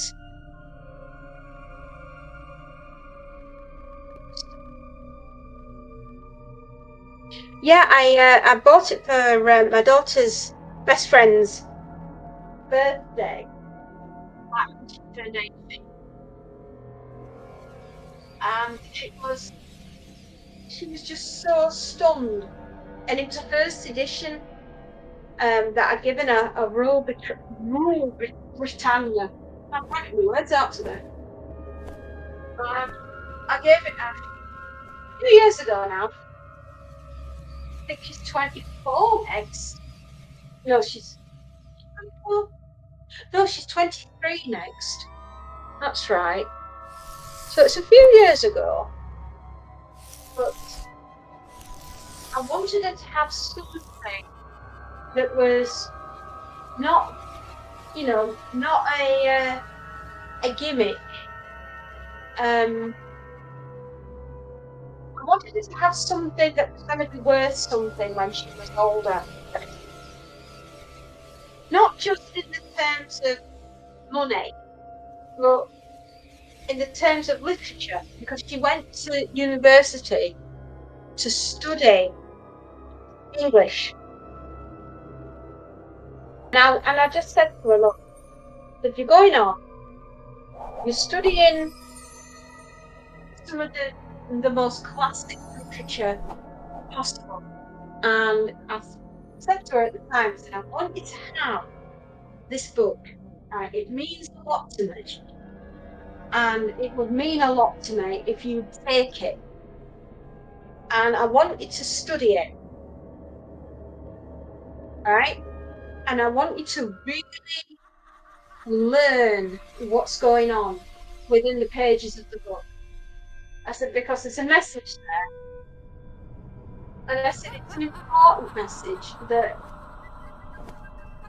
you're a young person and you need to learn it.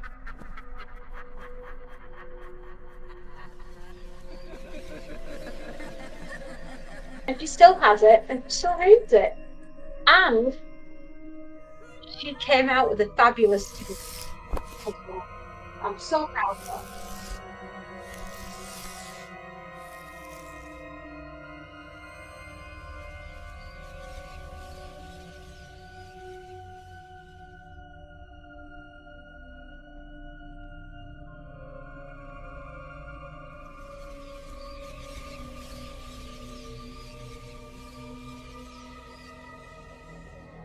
Yeah, and I do believe in education is your way out of poverty.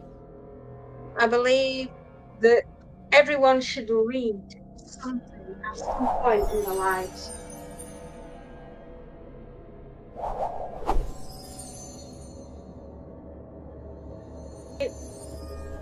All it is a bit of your time, right? Just a bit of your time and a bit of your effort and a bit of energy, and just pick up a book and read it and get an education, because it's important that you don't become a mindless drone and that you form opinions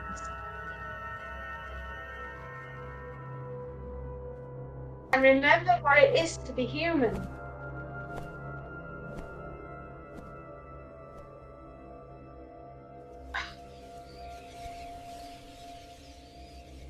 It's so important to remember that you're an individual, you're not part of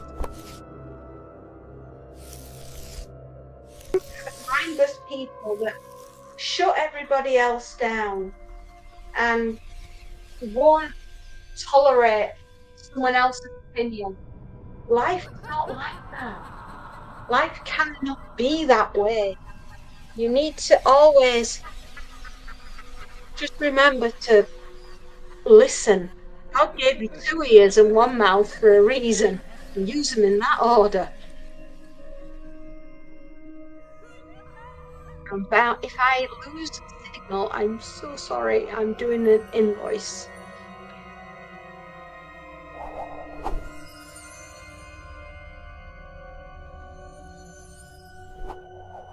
Oh, right.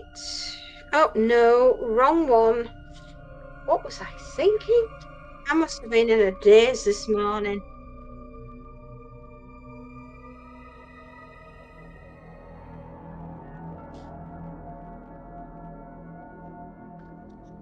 Yeah, I've got the right number on here now. Okay.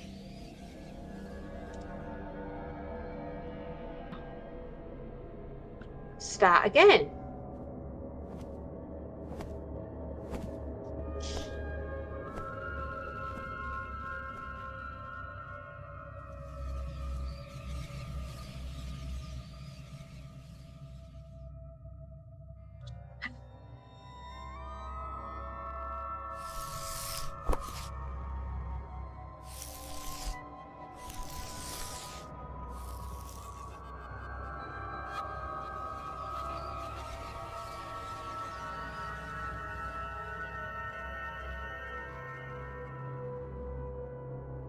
I'm sorry, everyone. I'm just concentrating at the moment. If I make a cock up here, I'm going to look like a complete wally.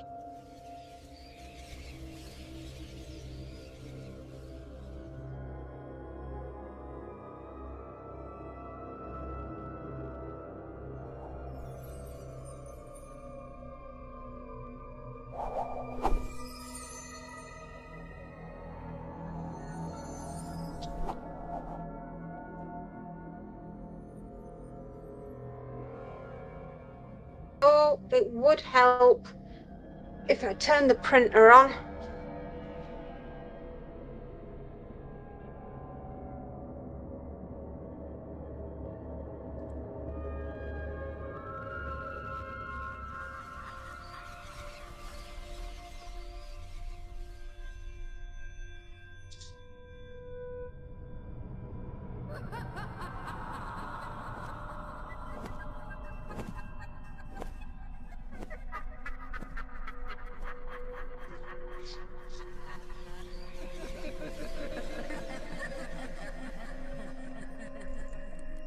Okay, if I go slow, I'm sorry.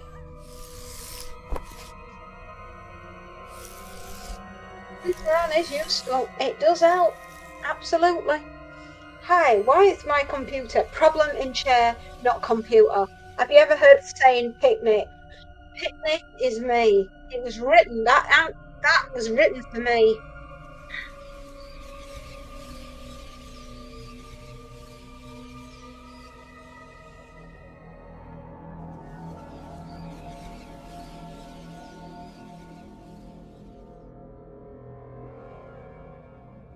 woo.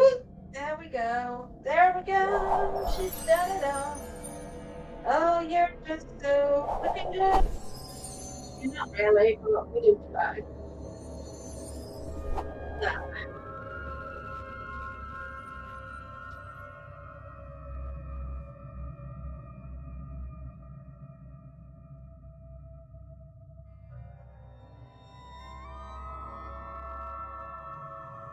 I mean, the ultimate in dystopian horror at the moment has got to be Stephen King's The Long Walk. And I thought I'd talk about this ad nauseum, but for a reason. I mean, imagine, if you will, 100 young boys, all in the starting out in the world, the prime of their young lives, not quite yet 18 and still wet behind the ears, wanting to take part in a chance of a lifetime to win the golden carrot, and only one child can win. And what happens to them on the way? What happens to those poor boys? It's the stuff of nightmares. Is it Wednesday today, everyone? Yes, it is.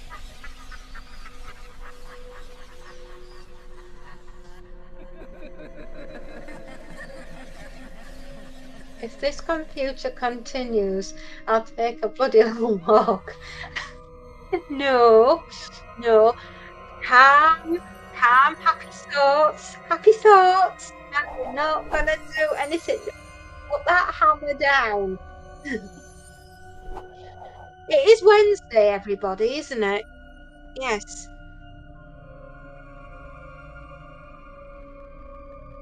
Um, yes, I believe it is. Yes, it is. Oh, would you look at that? I found a calendar. What am I doing tonight? Oh, yes.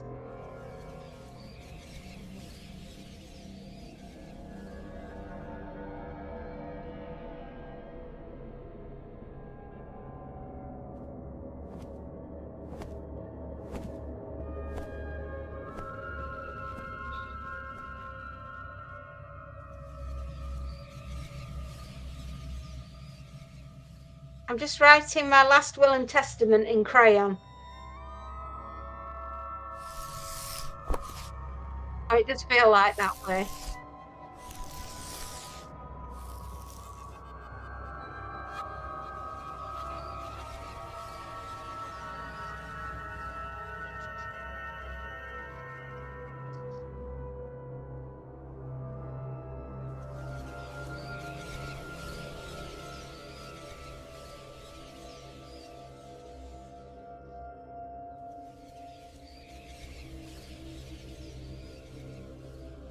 Oh,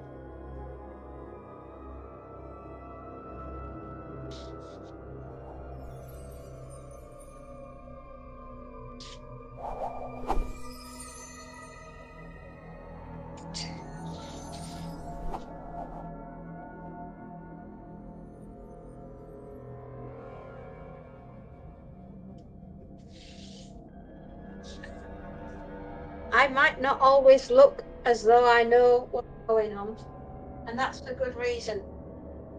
I don't actually know what's going on. I can't remember what day it is.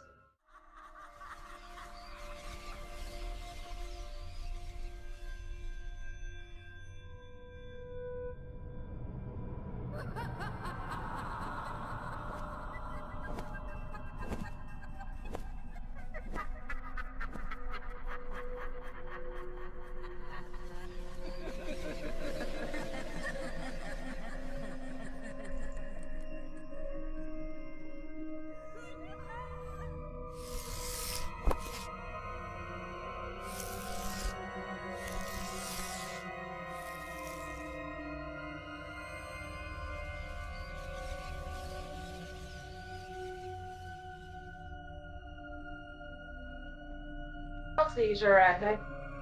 Oh, wow.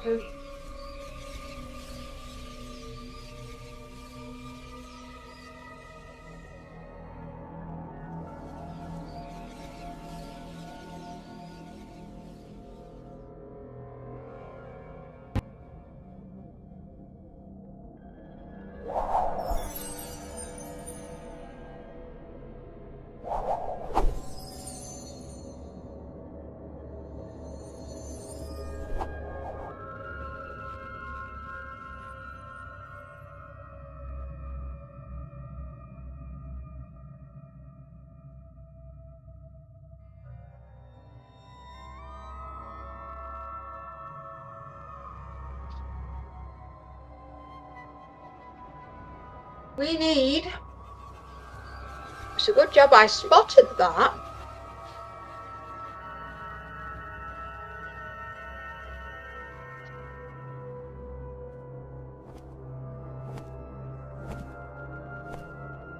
Flipping heck. My eyesight's not where it was.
Sometimes you just need to take a step back before you can go forwards.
Right, everybody.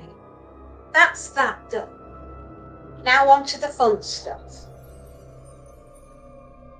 Alright, I'm trying to build myself up. I am heading for disaster at a rate of number. One.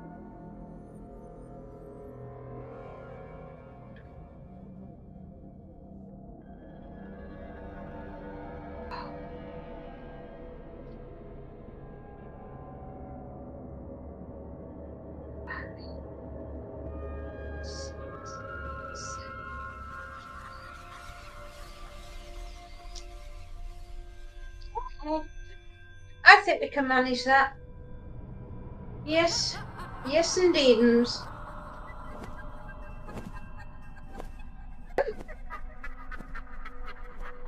It's a long black dress. Rightio. I get it. Carsons. Yes, indeed.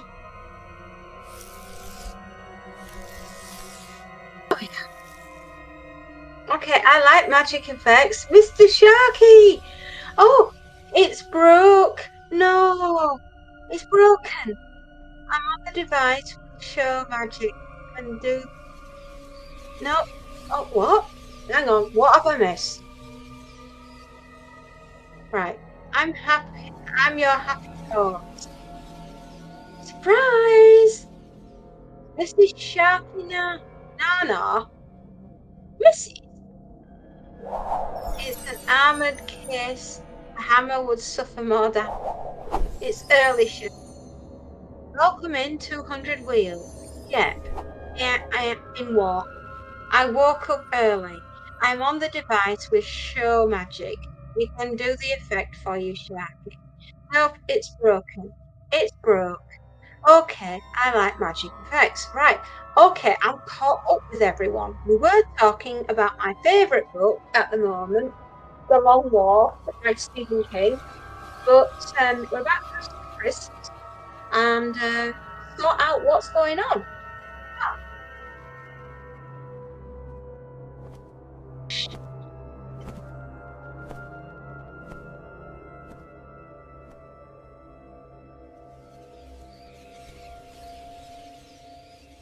What exactly is going on? I do not know. Does the computer have to go back? Is it broken like Polly said? Can it not? What's going on? Is everything all right?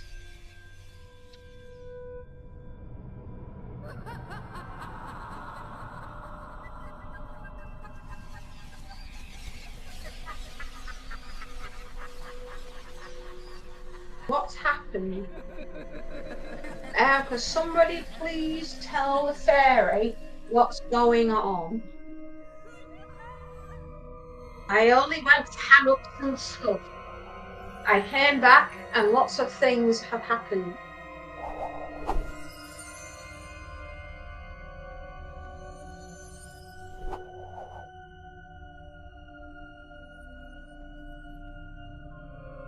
What's going on?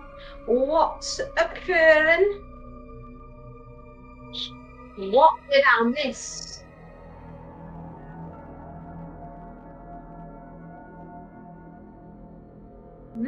Okie dokie. Answers on a postcard. What did the fairy miss? Of all the things she misses her mind the most.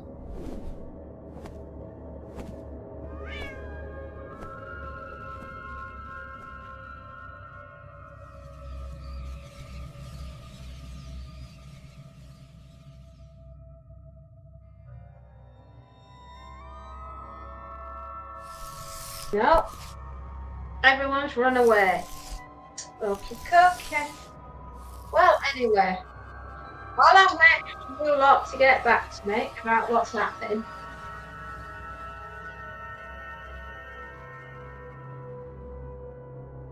my brain is not awake. Your brain's not awake. Sunshine, have you seen mine? I'm permanently confused.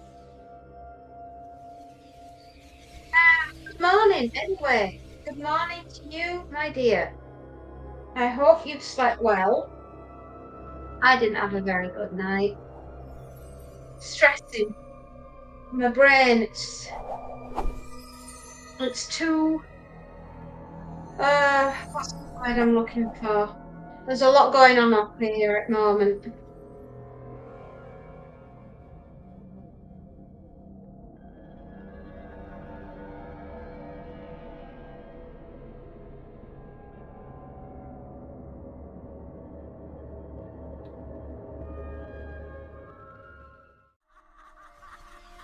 I get that, Sharky.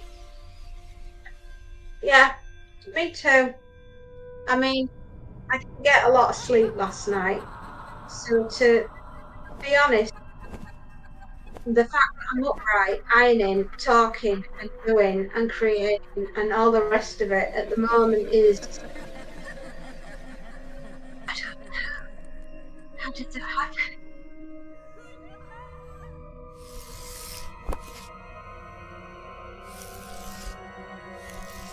I believe you've got a new computer anyway, and if I'm right in understanding, does it not want to work properly? Is that what's causing the issue? Is it not liking being in the United Kingdom?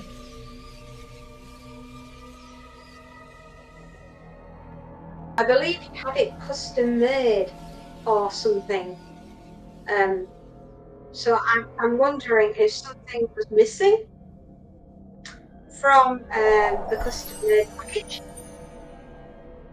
And if that is the case, then they have to rectify the problem that you've got and send you a new one, a refund, or a rebill.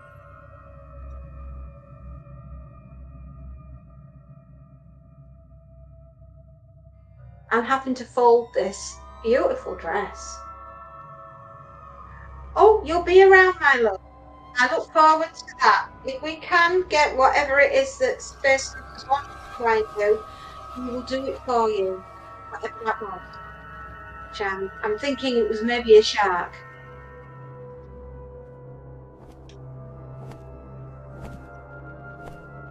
I'm absolutely positive it wasn't a vending machine. Take care, Sharky. Don't worry. If I look permanently confused, it's because I am. It was a shark, but I'm about to go for a long walk up a short pier. May I say, please don't do that.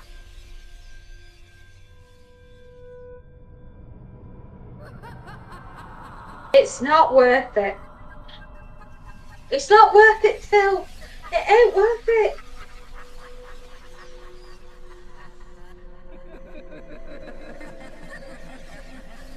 You have so much to live for, and Dexter would miss you.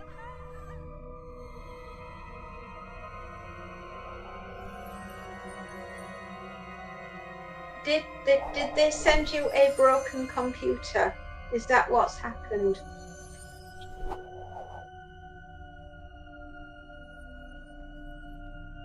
Do you want to point them out to the fairy?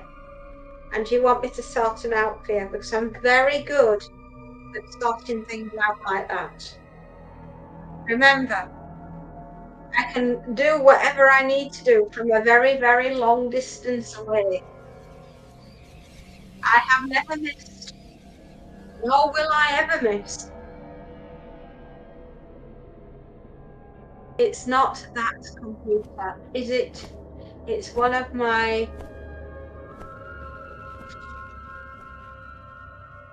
I need my glasses. It's one of my dead stop ones. Oh no! Is it like terminal?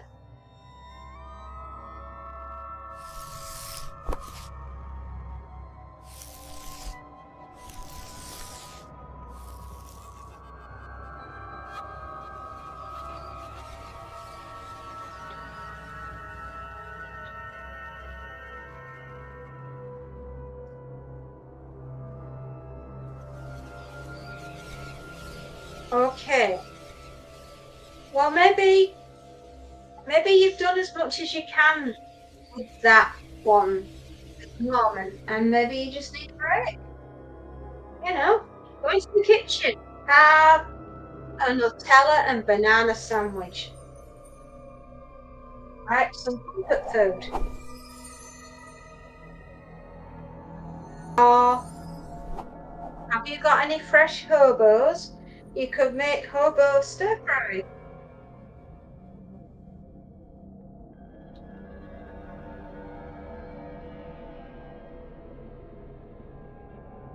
It's an operating... Oh, I think that might be a bit above my pay grade. I struggled to switch the light switch on.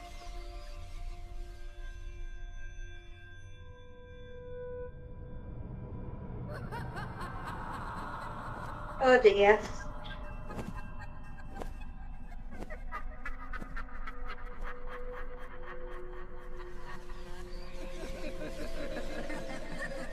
I am sorry that you're going through this. It had 4 new... It had 4 new operating systems since yesterday. Look, if you need to use your other computer, just boot me up.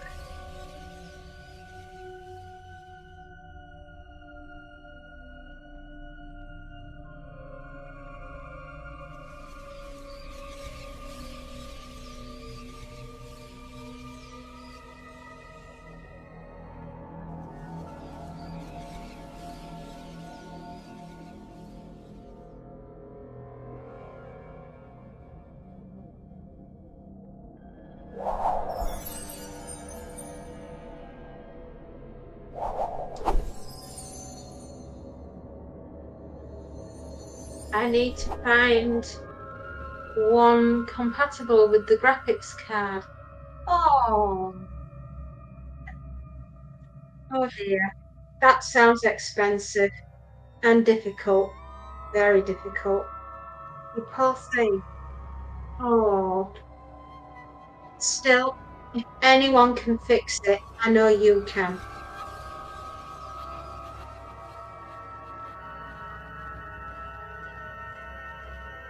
It's the opposite of cheap. Yeah, exactly.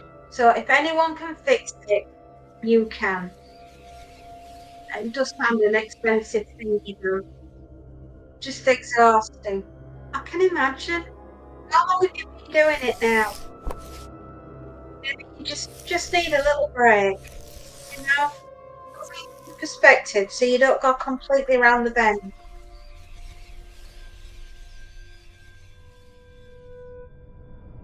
In a moment.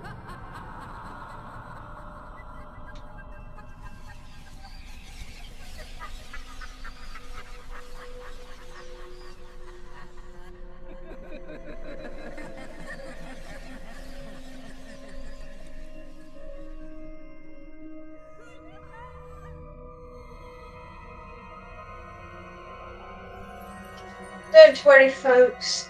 I was just rearming the dishwasher. Dryer, not dishwasher.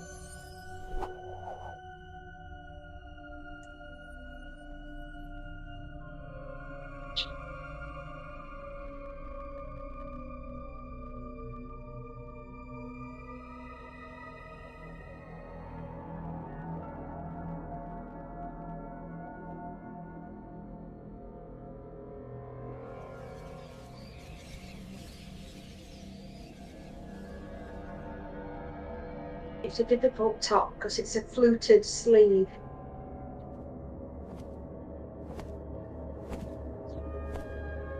Also, crinoline. Believe me, ladies still wear crinoline.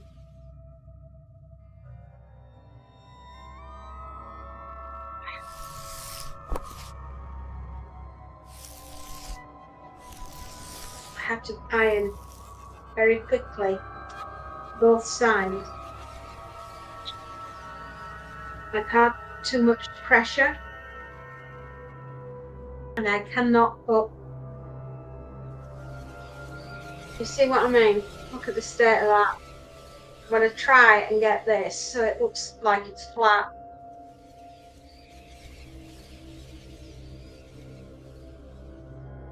I hate crinoline.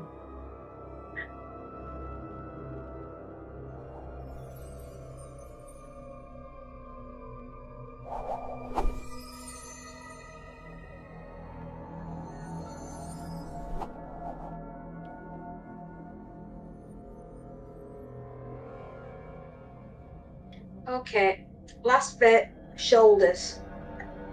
Head, shoulders, knees and toes, knees and toes. Head, shoulders, knees and toes, knees and toes, and eyes and ears and mouth. Head, shoulders, knees and toes. I've got a collar that needs to be brushed, and I can't because it's gonna burn my fingers off. And I cry, cry, because it's really gonna burn when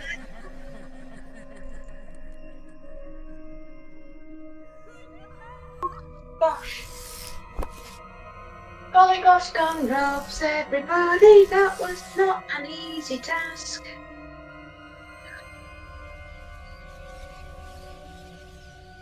I wonder where Will is. I've not seen Will in ages. I hope he's well.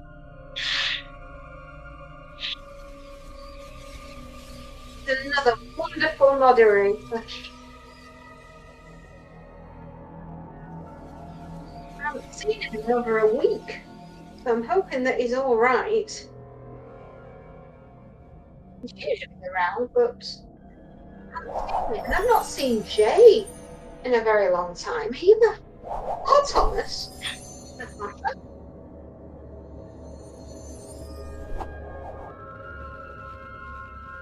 Just wondering where you've gone, boys.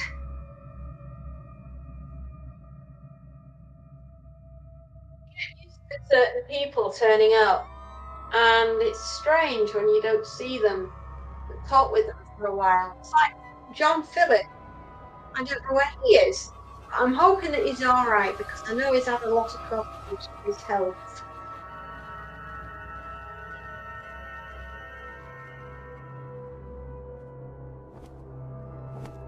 ⅔. Very good.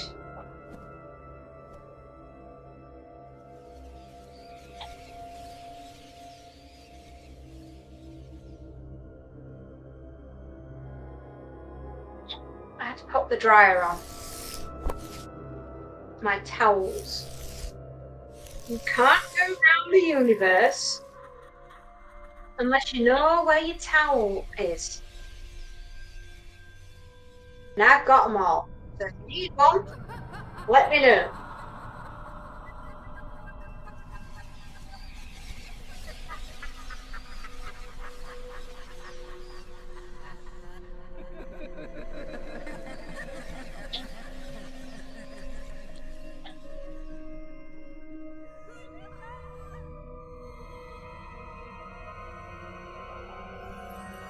This is not easy.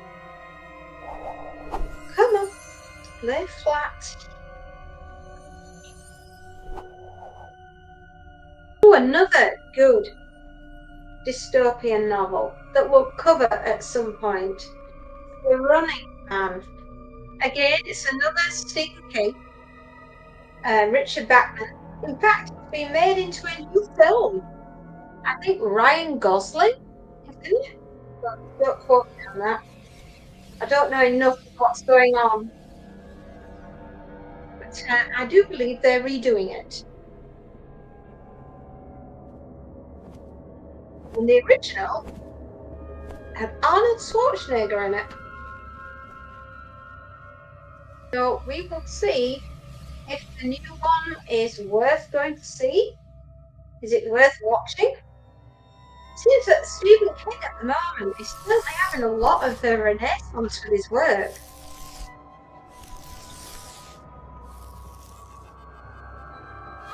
And a lot of people, a lot of youngsters are being introduced to his work via the new movies that are coming out, which is great. It's one way of getting the media to the younger generation, but also kids, don't forget, keep in mind how to use it, and you've got to learn to read. There is many an adventure to be had, and they're waiting for you there on the bookshelf. Don't be lazy. Book, read it, understand it, enjoy it. Winter is coming. You may be inside for some months. Get yourself acquainted with a book.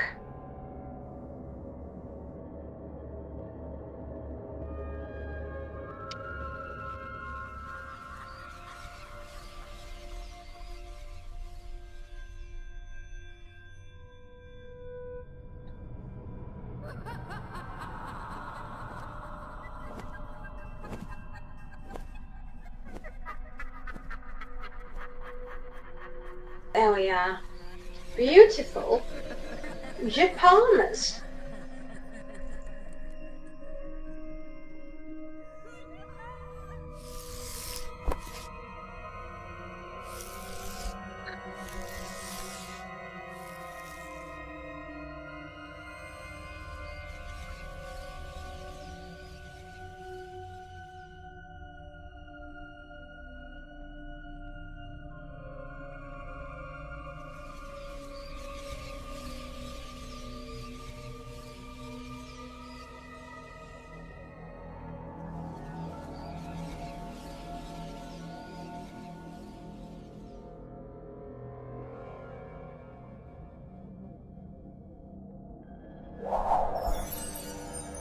Bells, that was up.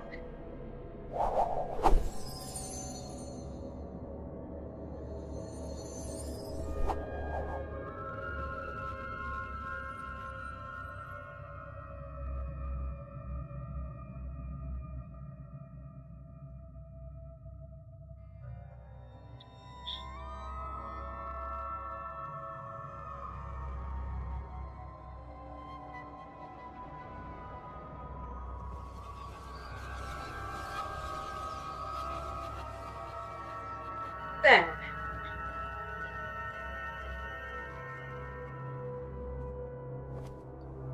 Sorry, I nearly burned myself. And that ain't nice. I have had some nasty burns. I've been doing this. So I need to be very careful.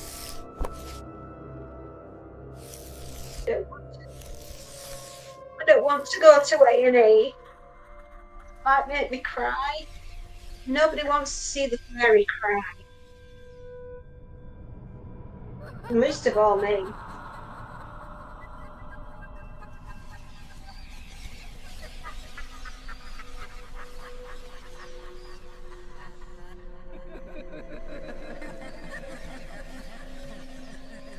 Even my bats are running away.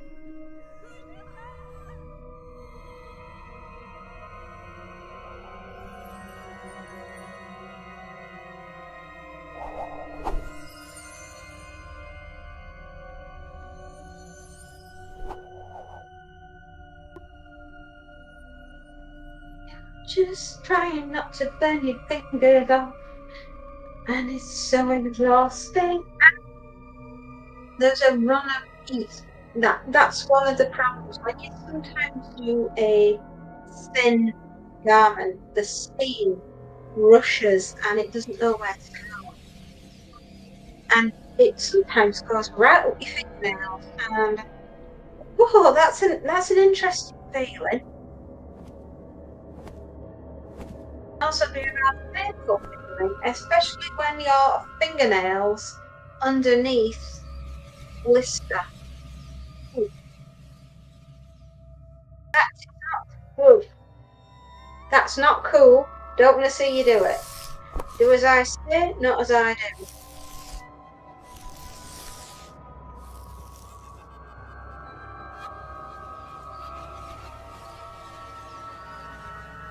It's because I'm getting a lapel. I'm trying to get the lapel to lay flat.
There we go, everyone. Perfect. Just the sleeve, and we're done with this particular garment. You just got to be so careful. So I've had blisters in places I don't imagine blisters have been, and it's caused by rogue steam. I've also been hit in the head that many times by an axe. I'm surprised I haven't got the craters of the moon on my head.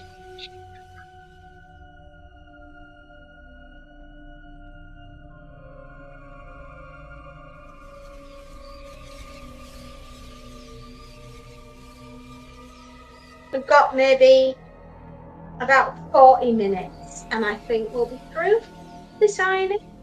Lovely. Right there.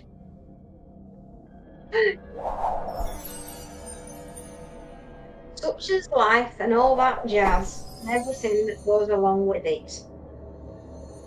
We have to find the happiness in the mundane, and that ain't easy.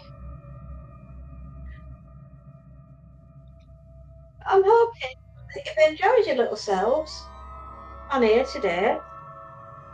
Been a bit quiet. Well, it's a Wednesday. Sometimes it's quiet on a Wednesday.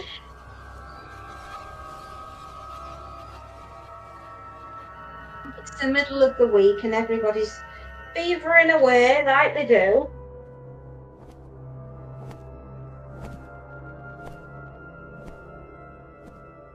It's always a pleasure to see you all. It really is. Now, when you see this go on the hanger, you'll see all the effort that that took. And it's a pure cotton. It's not easy. Getting a nice smooth finish when something's been bundled up and shoved into a dryer or left somewhere to dry off. And sometimes it creaks, crinkle up. So getting it to lay flat is a challenge. Certainly a challenge.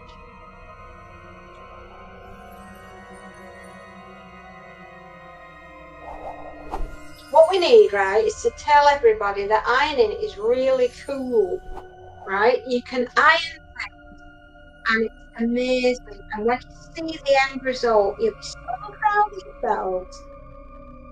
You know, make it. Let's stop being scruffy and let's get back to having nicely ironed stuff.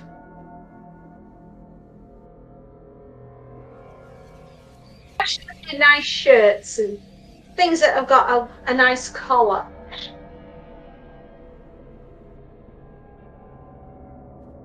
I don't suppose everybody's got time to do the ironing these days, which is another reason why I do so much. I free up people's time. And I stand and I do the work that they don't have the time to do. But it does help when you just keep moving from side to side to stop your back from locking up, which is what I've suffered with a bit this week. My back over my right hip has been causing me some consternation.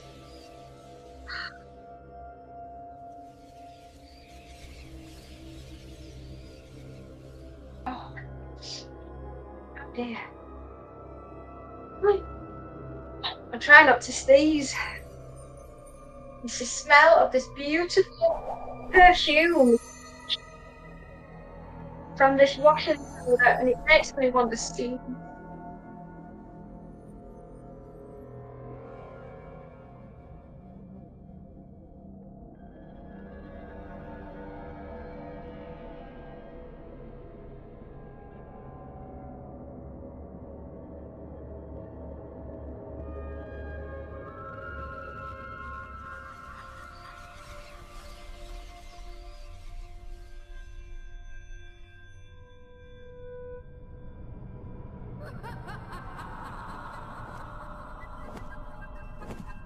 Goodness me, have we been going for 2 hours?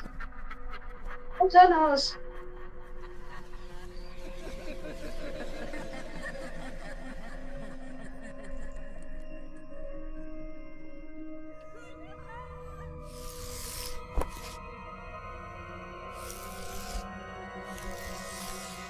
Oh God.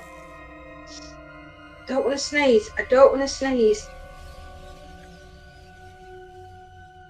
And if you're at a loose end tonight and you want to do something fun and you fancy going out, the weather's not that bad, and you want to have a scare, and you're in London, think about checking out Alan Aspinall's Ghost Talk, The Fading Light. Give it a go. You might decide that you want to go. You might decide you want a fright. Anyway, the link is at the top, and if you'd like, you can check him out.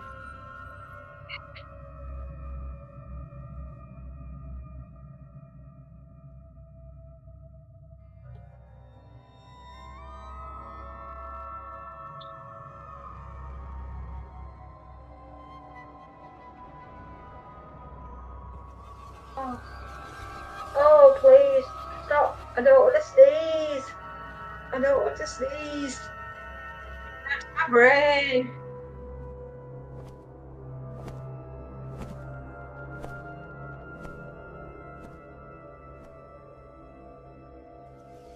We're almost done with the clothing on this.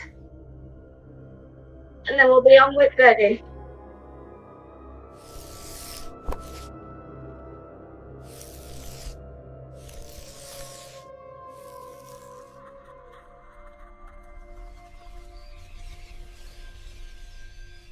Oh.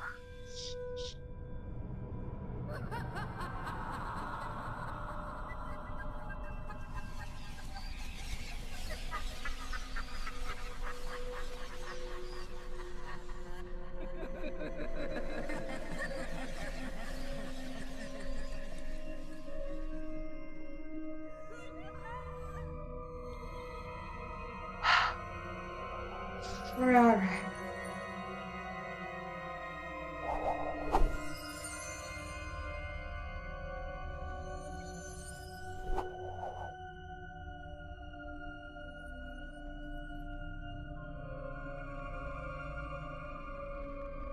Just trying not to. Oh, my little ghost, I missed him.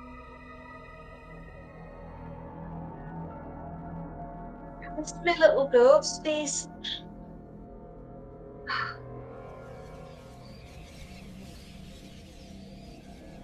I'm feeling it now. It's getting up to 3 o'clock, and I know it's getting up to 3 o'clock because I'm starting to feel tired. I'll be looking forward to having a cup of tea. If I'm really lucky, I didn't get a cup of tea yesterday till 8 o'clock, wasn't it?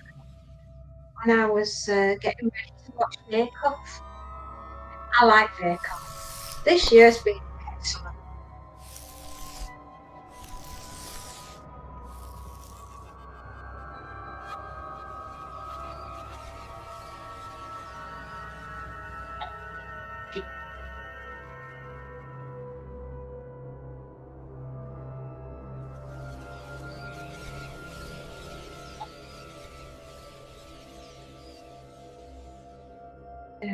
Come on.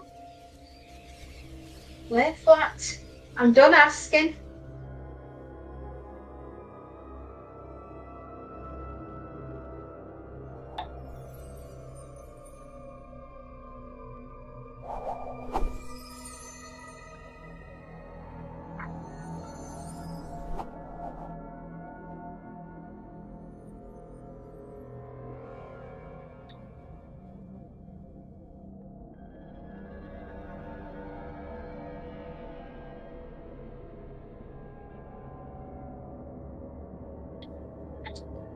Lay flat. Come on.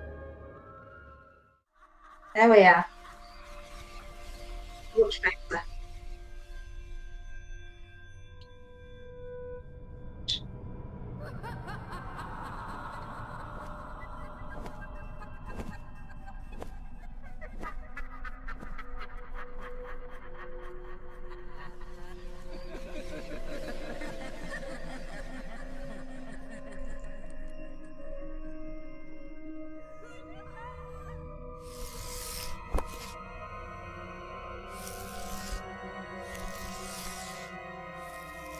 Okay.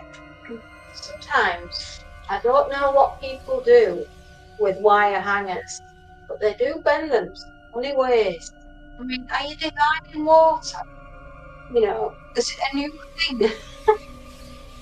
What are you doing?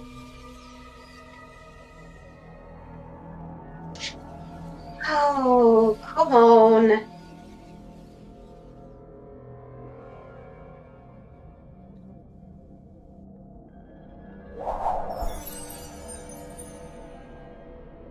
There. Right. Last set of pajamas. Same problem. Cotton and scrumpled.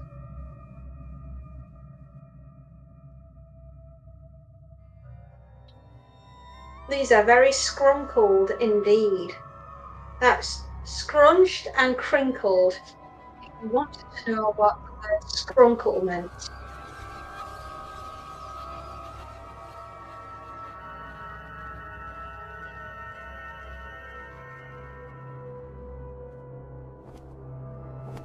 I do make up various words, in case you've not noticed. But they mean something to me.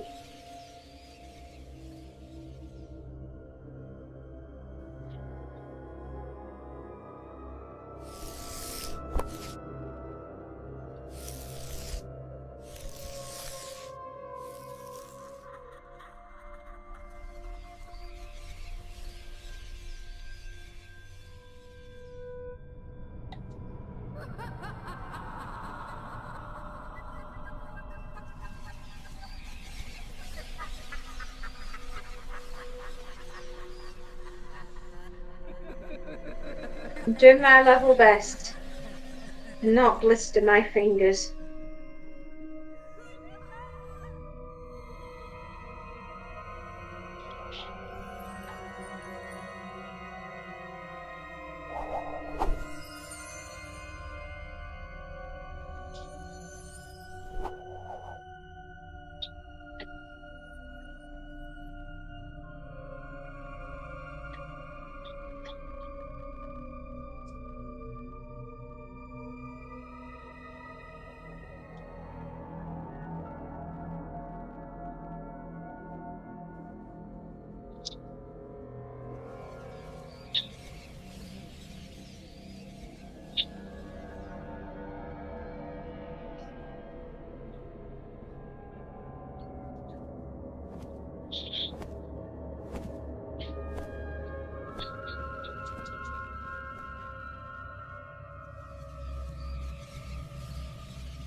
She does seem to get the job done quicker.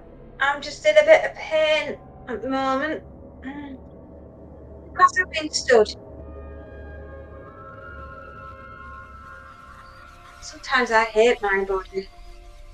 It doesn't want to work in the same way it used to do when I was 20, 18, when I was 19.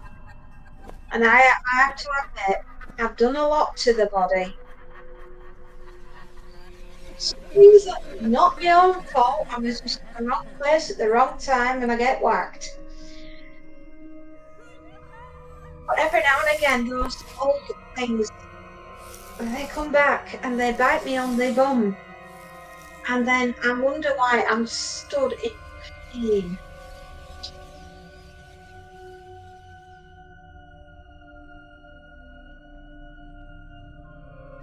Do you ever just think back about your life and say,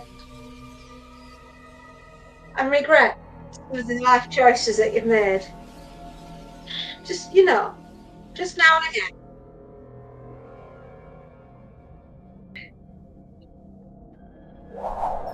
I'm going through one of those at the moment. If I just seem a little bit quiet, it's because I'm breathing through the pain.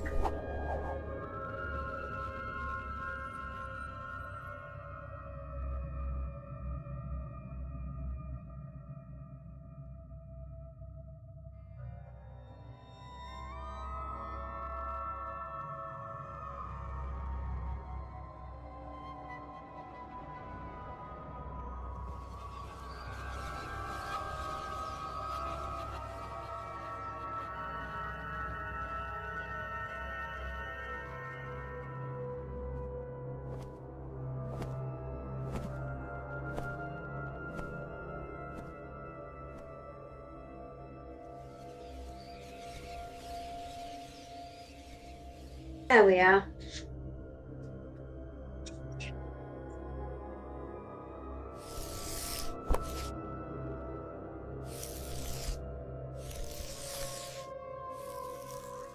I'm a perfectionist. I will not stop until the job is right.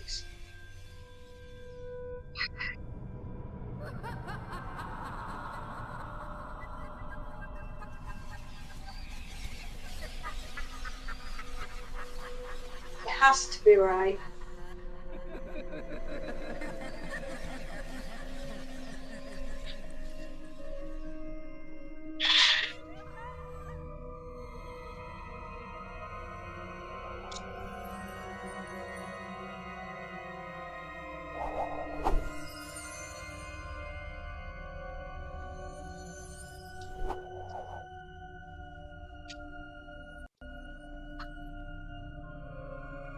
How's it going anyway? Have you made any more headway with it, or have you decided to give it up today?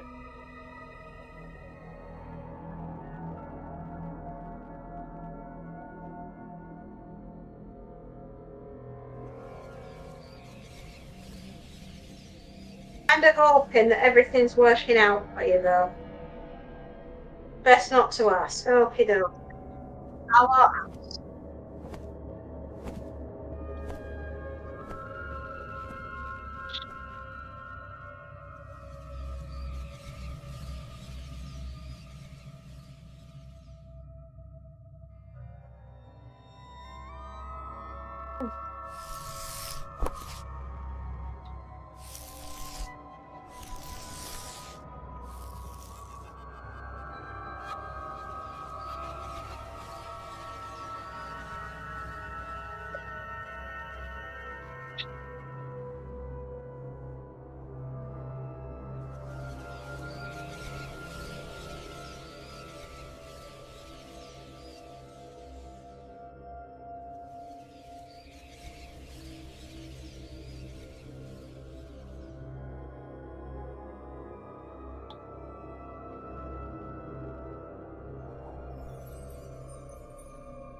These are very nice pajamas, but fiddly.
There.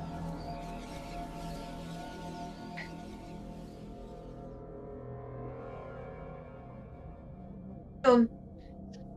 There we go. Happiness. All the clothing's done.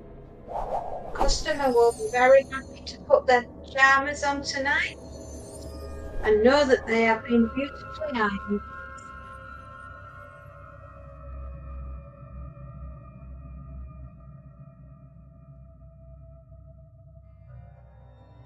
Now just a couple of pillowcases. 1, 2,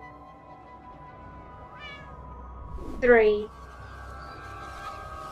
4, 5, 6, 7,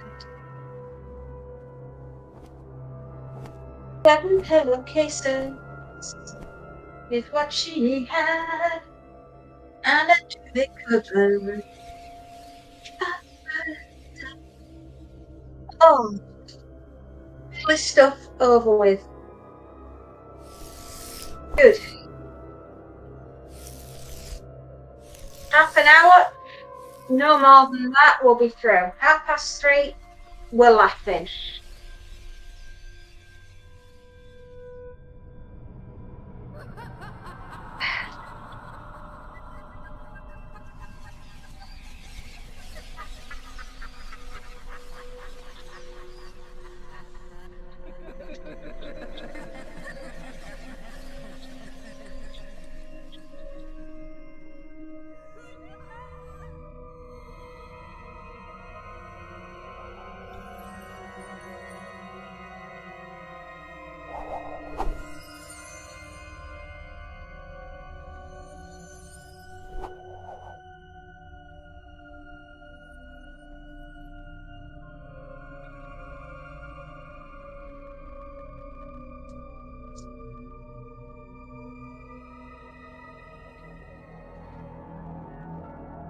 There.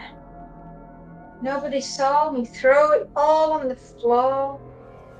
That was a figment of your imagination, you lucky people.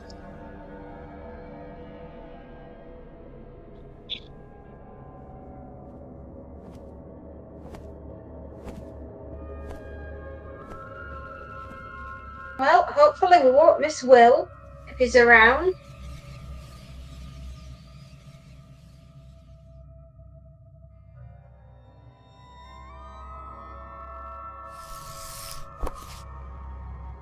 I mean, all I can say is, don't be shy, people.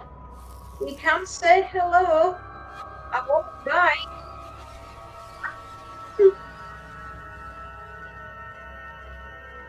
I'm only on for a little bit longer.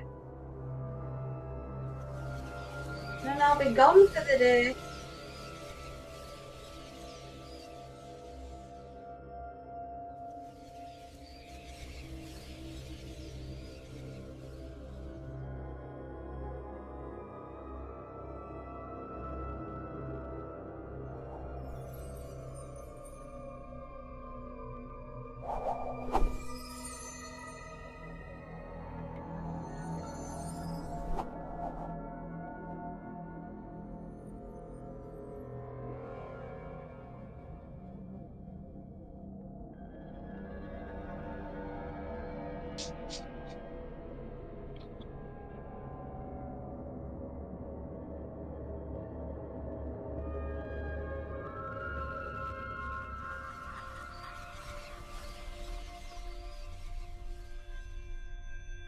What I'm doing now is I'm just powering on through. Yeah, I may be in pain, but never mind. At least my legs still work to a fashion. And I may not have my appendix anymore, or other bits may have been removed through no fault of my own.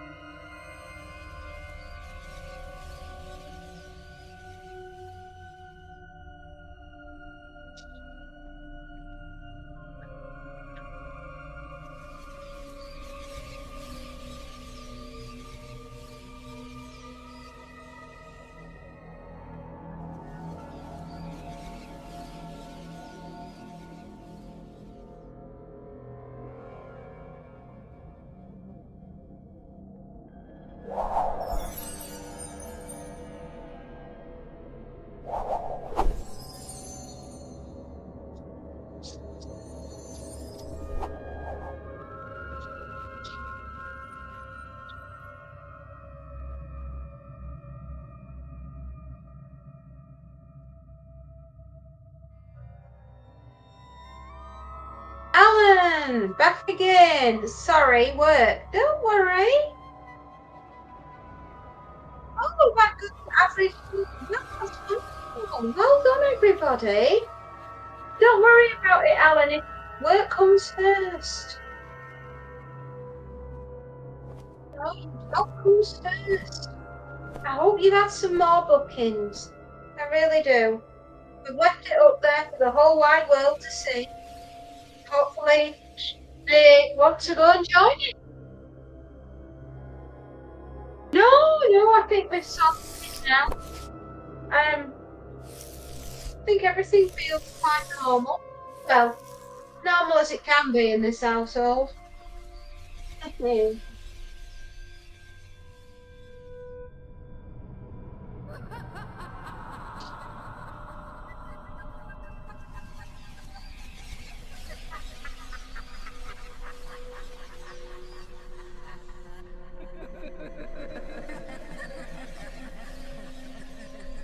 we've had as average day goes. It's been all right. I'll be glad of a cup of tea and a sit on my backside. I will.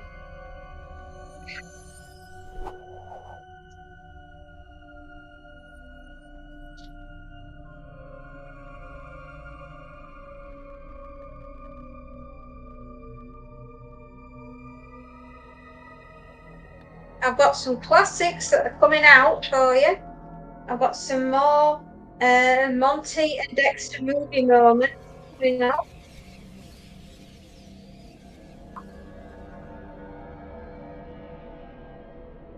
So I'm hoping that I'll get those out soon.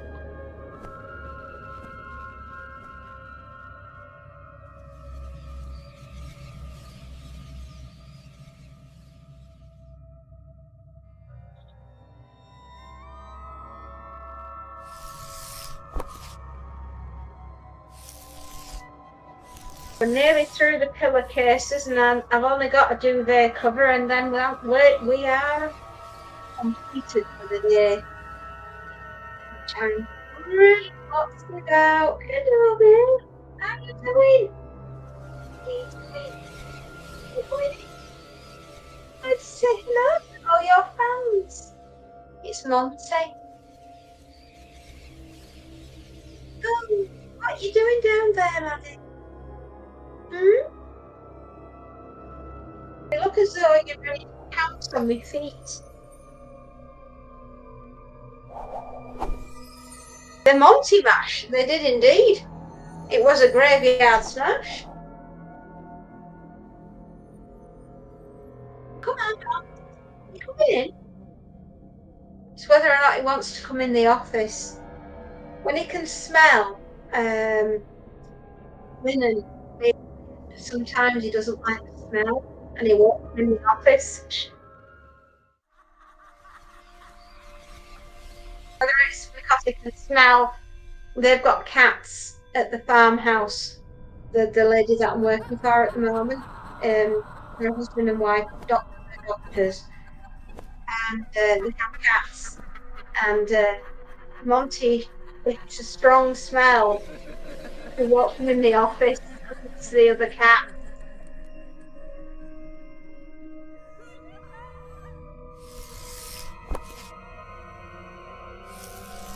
Oh yeah, is that the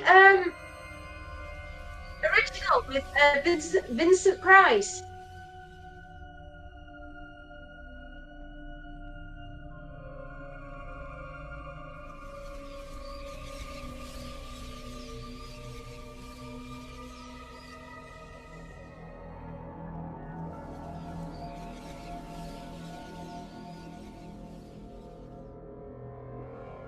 We need to be careful with that one. I know that Night of the Living Dead is free, copyright free, because of a mistake that was made regarding when they registered it.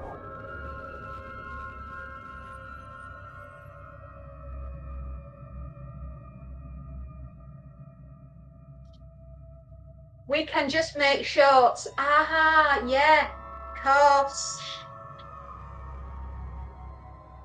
I've got you.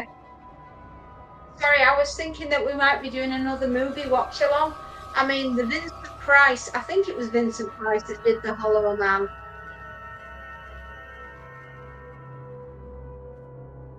1950s?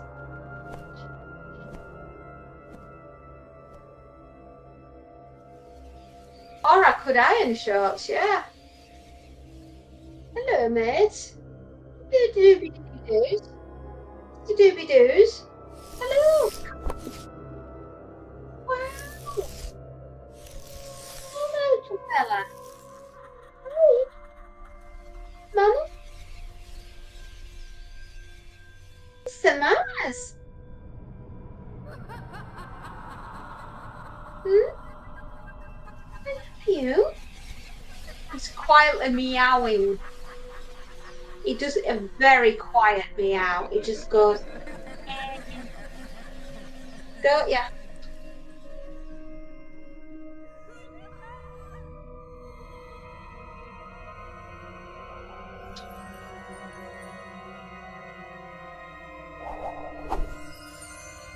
That would be very cool if we could just do shorts. The ironing the Hollow Man shorts. The Invisible Man.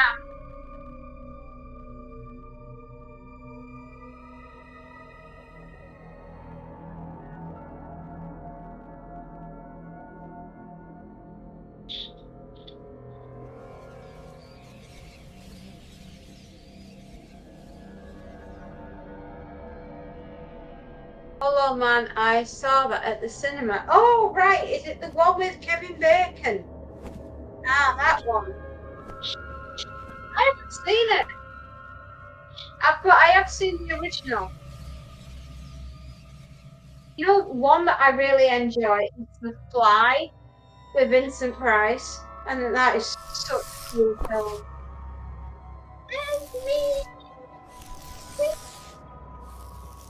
When he's on the spider's web, it's a right tiny little fly with Vincent Price's head.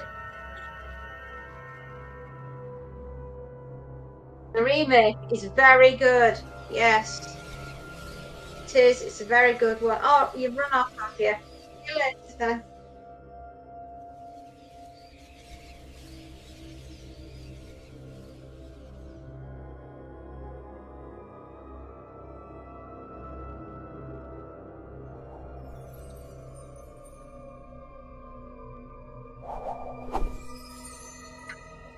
Oh,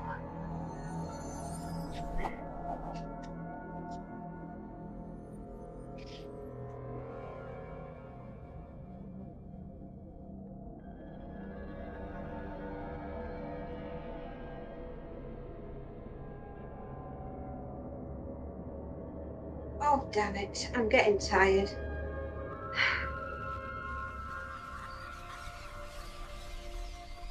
Right, sit. Sit.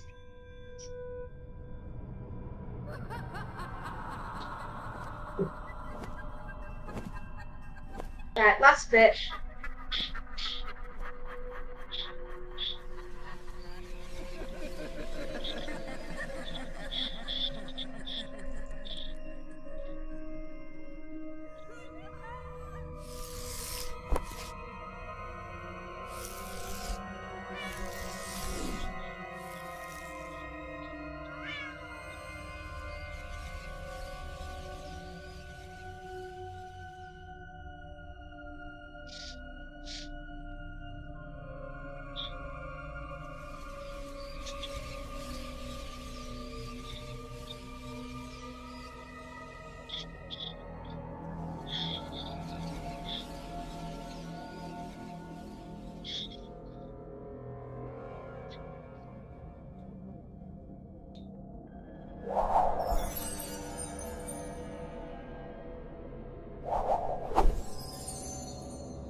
I love my little girls. Jay, hello. I remember one classic horror that was great was the Uninvited. It's a ghost story from the 1940s. One of the first movies where the ghost was treated seriously. Yes, film. Hello, Jay Holmes. How are you doing? I was wondering where you were. How have you been keeping? How have you been doing? Hopefully you've been gone a long time.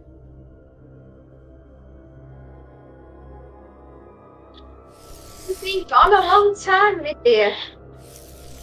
Uh-oh, hang on, I'm going to be gone a long time. We've just run out of water. Oh,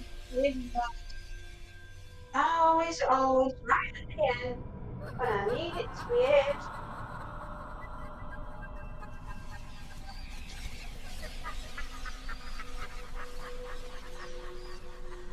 There we go.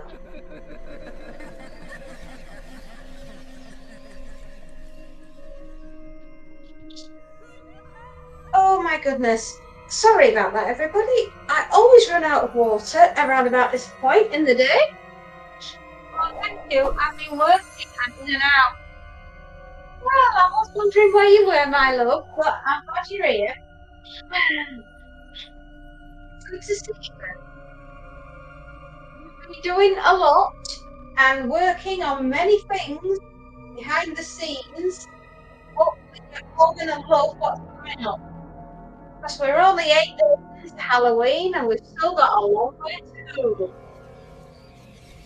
Lots of lovely things are heading your way.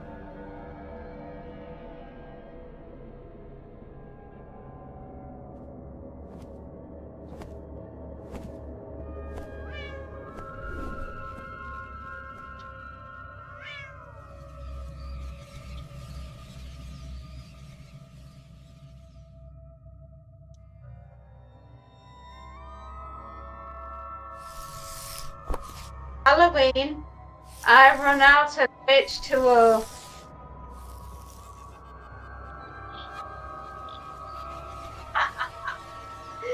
Very funny. The Michael Myers franchise astounds me. How many times can they kill him off and he keeps coming back?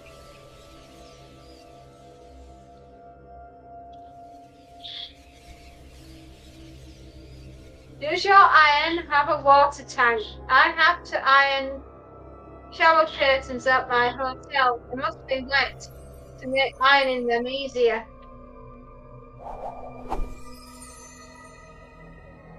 Only if they're material curtains, because if they were plastic, they'd shrink. They'd shrivel.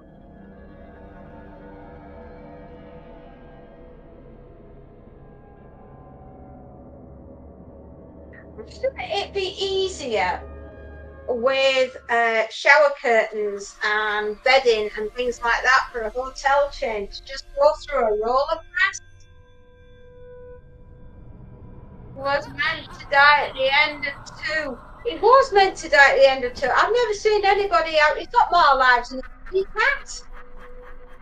The third one was meant to be the start of one of the Halloween stories, in which it was. And I still think, I'm glad the material, by the way, Jay, not actually plastic, because otherwise that would be a nightmare trying to iron that. I still think Halloween 3 is a very misunderstood and underrated film, and it's a crime, right? I wish, and I'm being honest here, I've loved all the Michael Myers in stories, and he's been resurrected more times than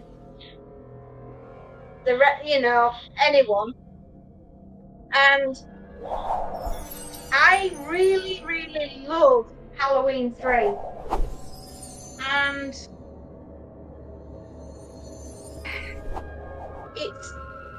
it's horrible how it got received, at the cinema. And like everyone was expecting it to be another Michael Myers movie, and it wasn't. And I just don't think it got the rapturous applause it should have done. But many, many years later, a new generation of horror fans are coming along, and it's getting the respect it deserves. Classic slashers before horror got boring.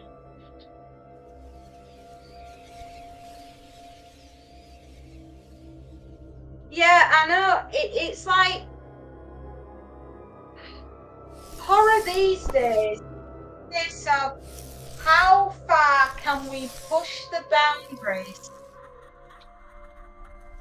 to try and get a reaction out of people?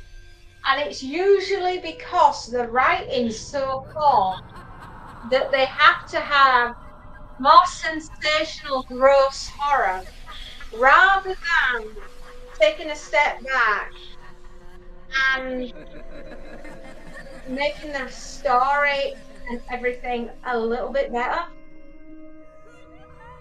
We did have it good, didn't we? 1970s, 1980s was a golden time. Although horror got boring, and yeah, it did. Well, our bedding towels go to different washing places. I thought they might. I thought you'd get those done en masse at an industrial laundry place. This is Scream rebooted horror. Yes and no. It was all right because it went with the horror tropes that were tried and tried and tested and true. And Wes Craven built the Scream industry on that. I mean, but then again, you're dealing with directors like Tobe Hooper, Wes Craven, Sean S. Cunningham, John Carpenter. They're the blokes that did it all before and are doing it all again because we need new directors. All out to kids. If you're wondering what kind of job you were going to do, maybe consider becoming a great like those.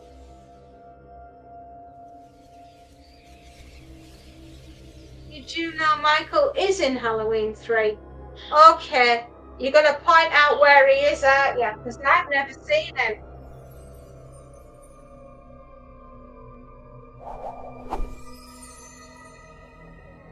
I can't watch films like Hostel and Saw.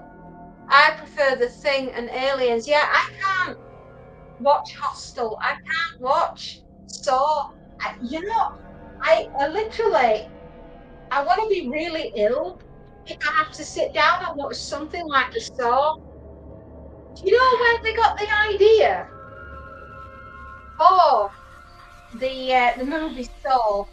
I've never seen Vincent Price in Dr. Phibes and Dr. Phibes Rides Again. Right, a lot of the ideas I saw came from watching those movies, and they sort of expanded on it, but rather than put decent writing in, they just shoved a load of gross horror. It's not a horror movie, it's torture porn. John Carpenter is my favourite.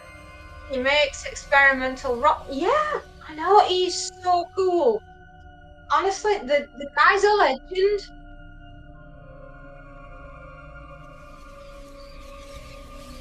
Hostel plays on the mind. It's really no. It could happen. I think that's why I don't like it. Because I'm thinking about all those students that go traveling across Europe, my kids included, and the thought of them in that situation, and I don't know, and they're, oh my lord, don't get me started, I'm going to start crying. No, just the thought of it is just enough to make me go cold. Halloween the movie is playing on one of the TVs during the movie. You see Michael, right, that's how it did it. No, blink and you miss it. Good point about hospital. Like Taken also could happen. So sets alarm bells off. Man on fire. The same could happen. Yeah, It's awful. You want to think about your kids going out and having an adventure and seeing Europe. And you know what I think about, having to phone up Liam Neeson and saying, my daughter's been kidnapped. How about it, big guy? I'll meet you on the corner of the street. I'll bring the tools that we're gonna need.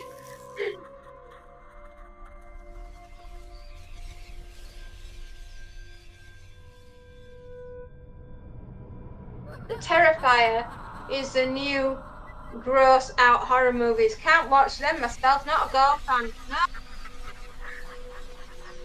scary I'm taking onward. I mean, don't get me started on that. I will hunt you down, I will find you, and you will not like it when I do. If you've got my little girl, oof, or anybody's little girl, that matter, or little boy. No, I will not. I will be relentless. I will be your worst nightmare. Oof,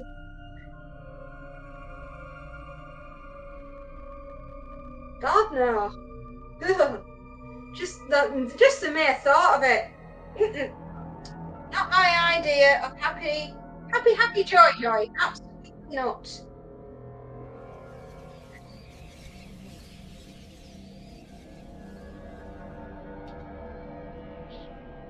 Do you know, I think Michael Jackson jinxed himself when he did Thriller. I honestly think he invited something negative because he was always on medication after doing Thriller, even though it's a classic.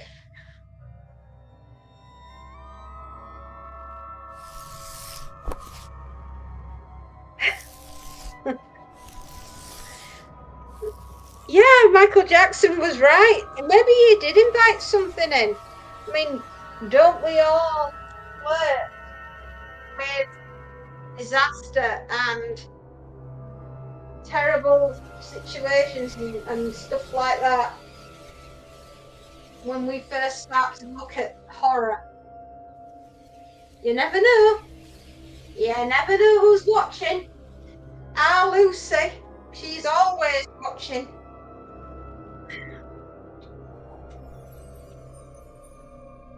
Liam, I was not stopped till I find you. Fairy, call me when you want me to start the dinner.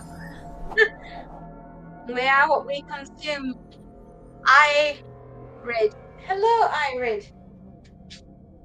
Well, we are indeed. We are what we consume.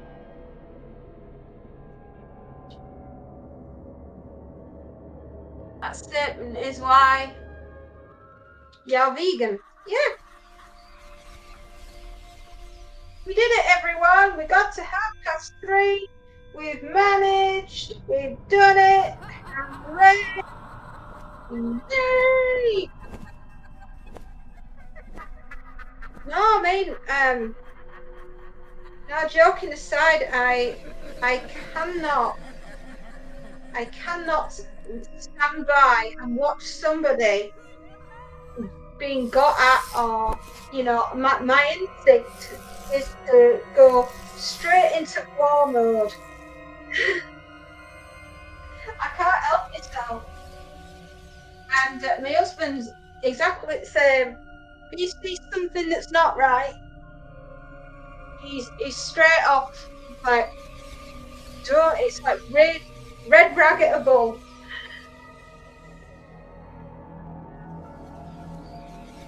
I've often said to girls, it's probably why they've never brought a boy home, because they're too terrified that mum's going to wall him up. What are your intentions with my daughter?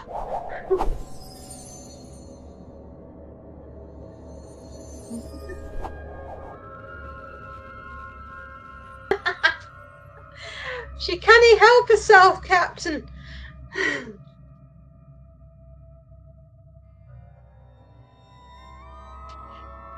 Irid? Yes! I recognise your symbol, your little avatar.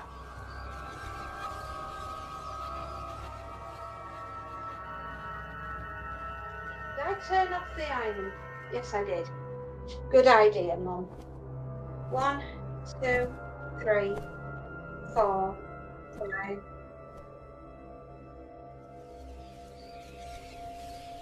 6, 7. 7p case.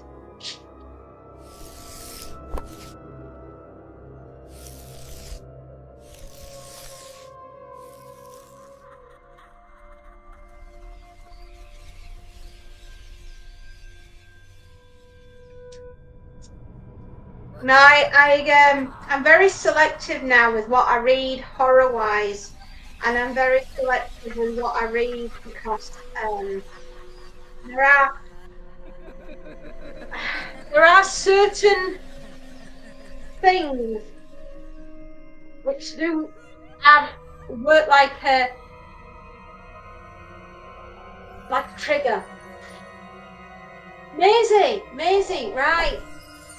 Yes, it was. I recognised your little avatar, but I didn't recognise your little code that you went by. So I do apologise. It wasn't that I was being rude, love. I couldn't recognise it.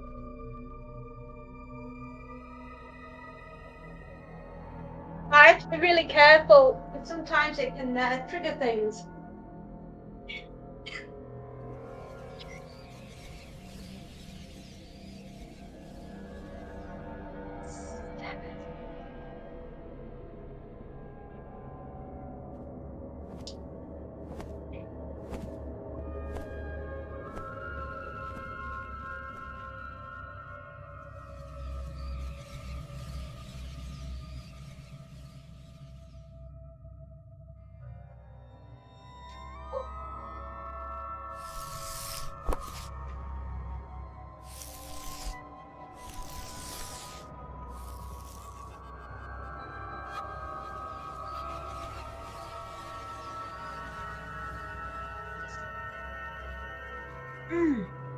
Gosh, my back.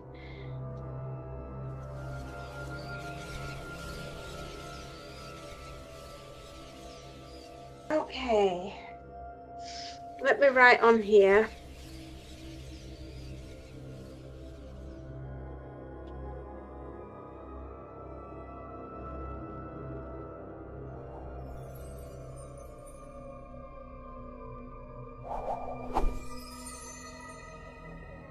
Right then, my lovelies, we have reached the end, my loves. I want to say thank you very much for all of you. Yeah, oh, I have to sit down for this bit. We're done good, our kids. Take care. Honestly, take care. Have a lovely, lovely evening. I'm going to go have a cup of tea and grab some painkillers because my back is really starting to grind on my buns. Take care. Rest well. I will see you all tomorrow. Goodbye, my lovelies.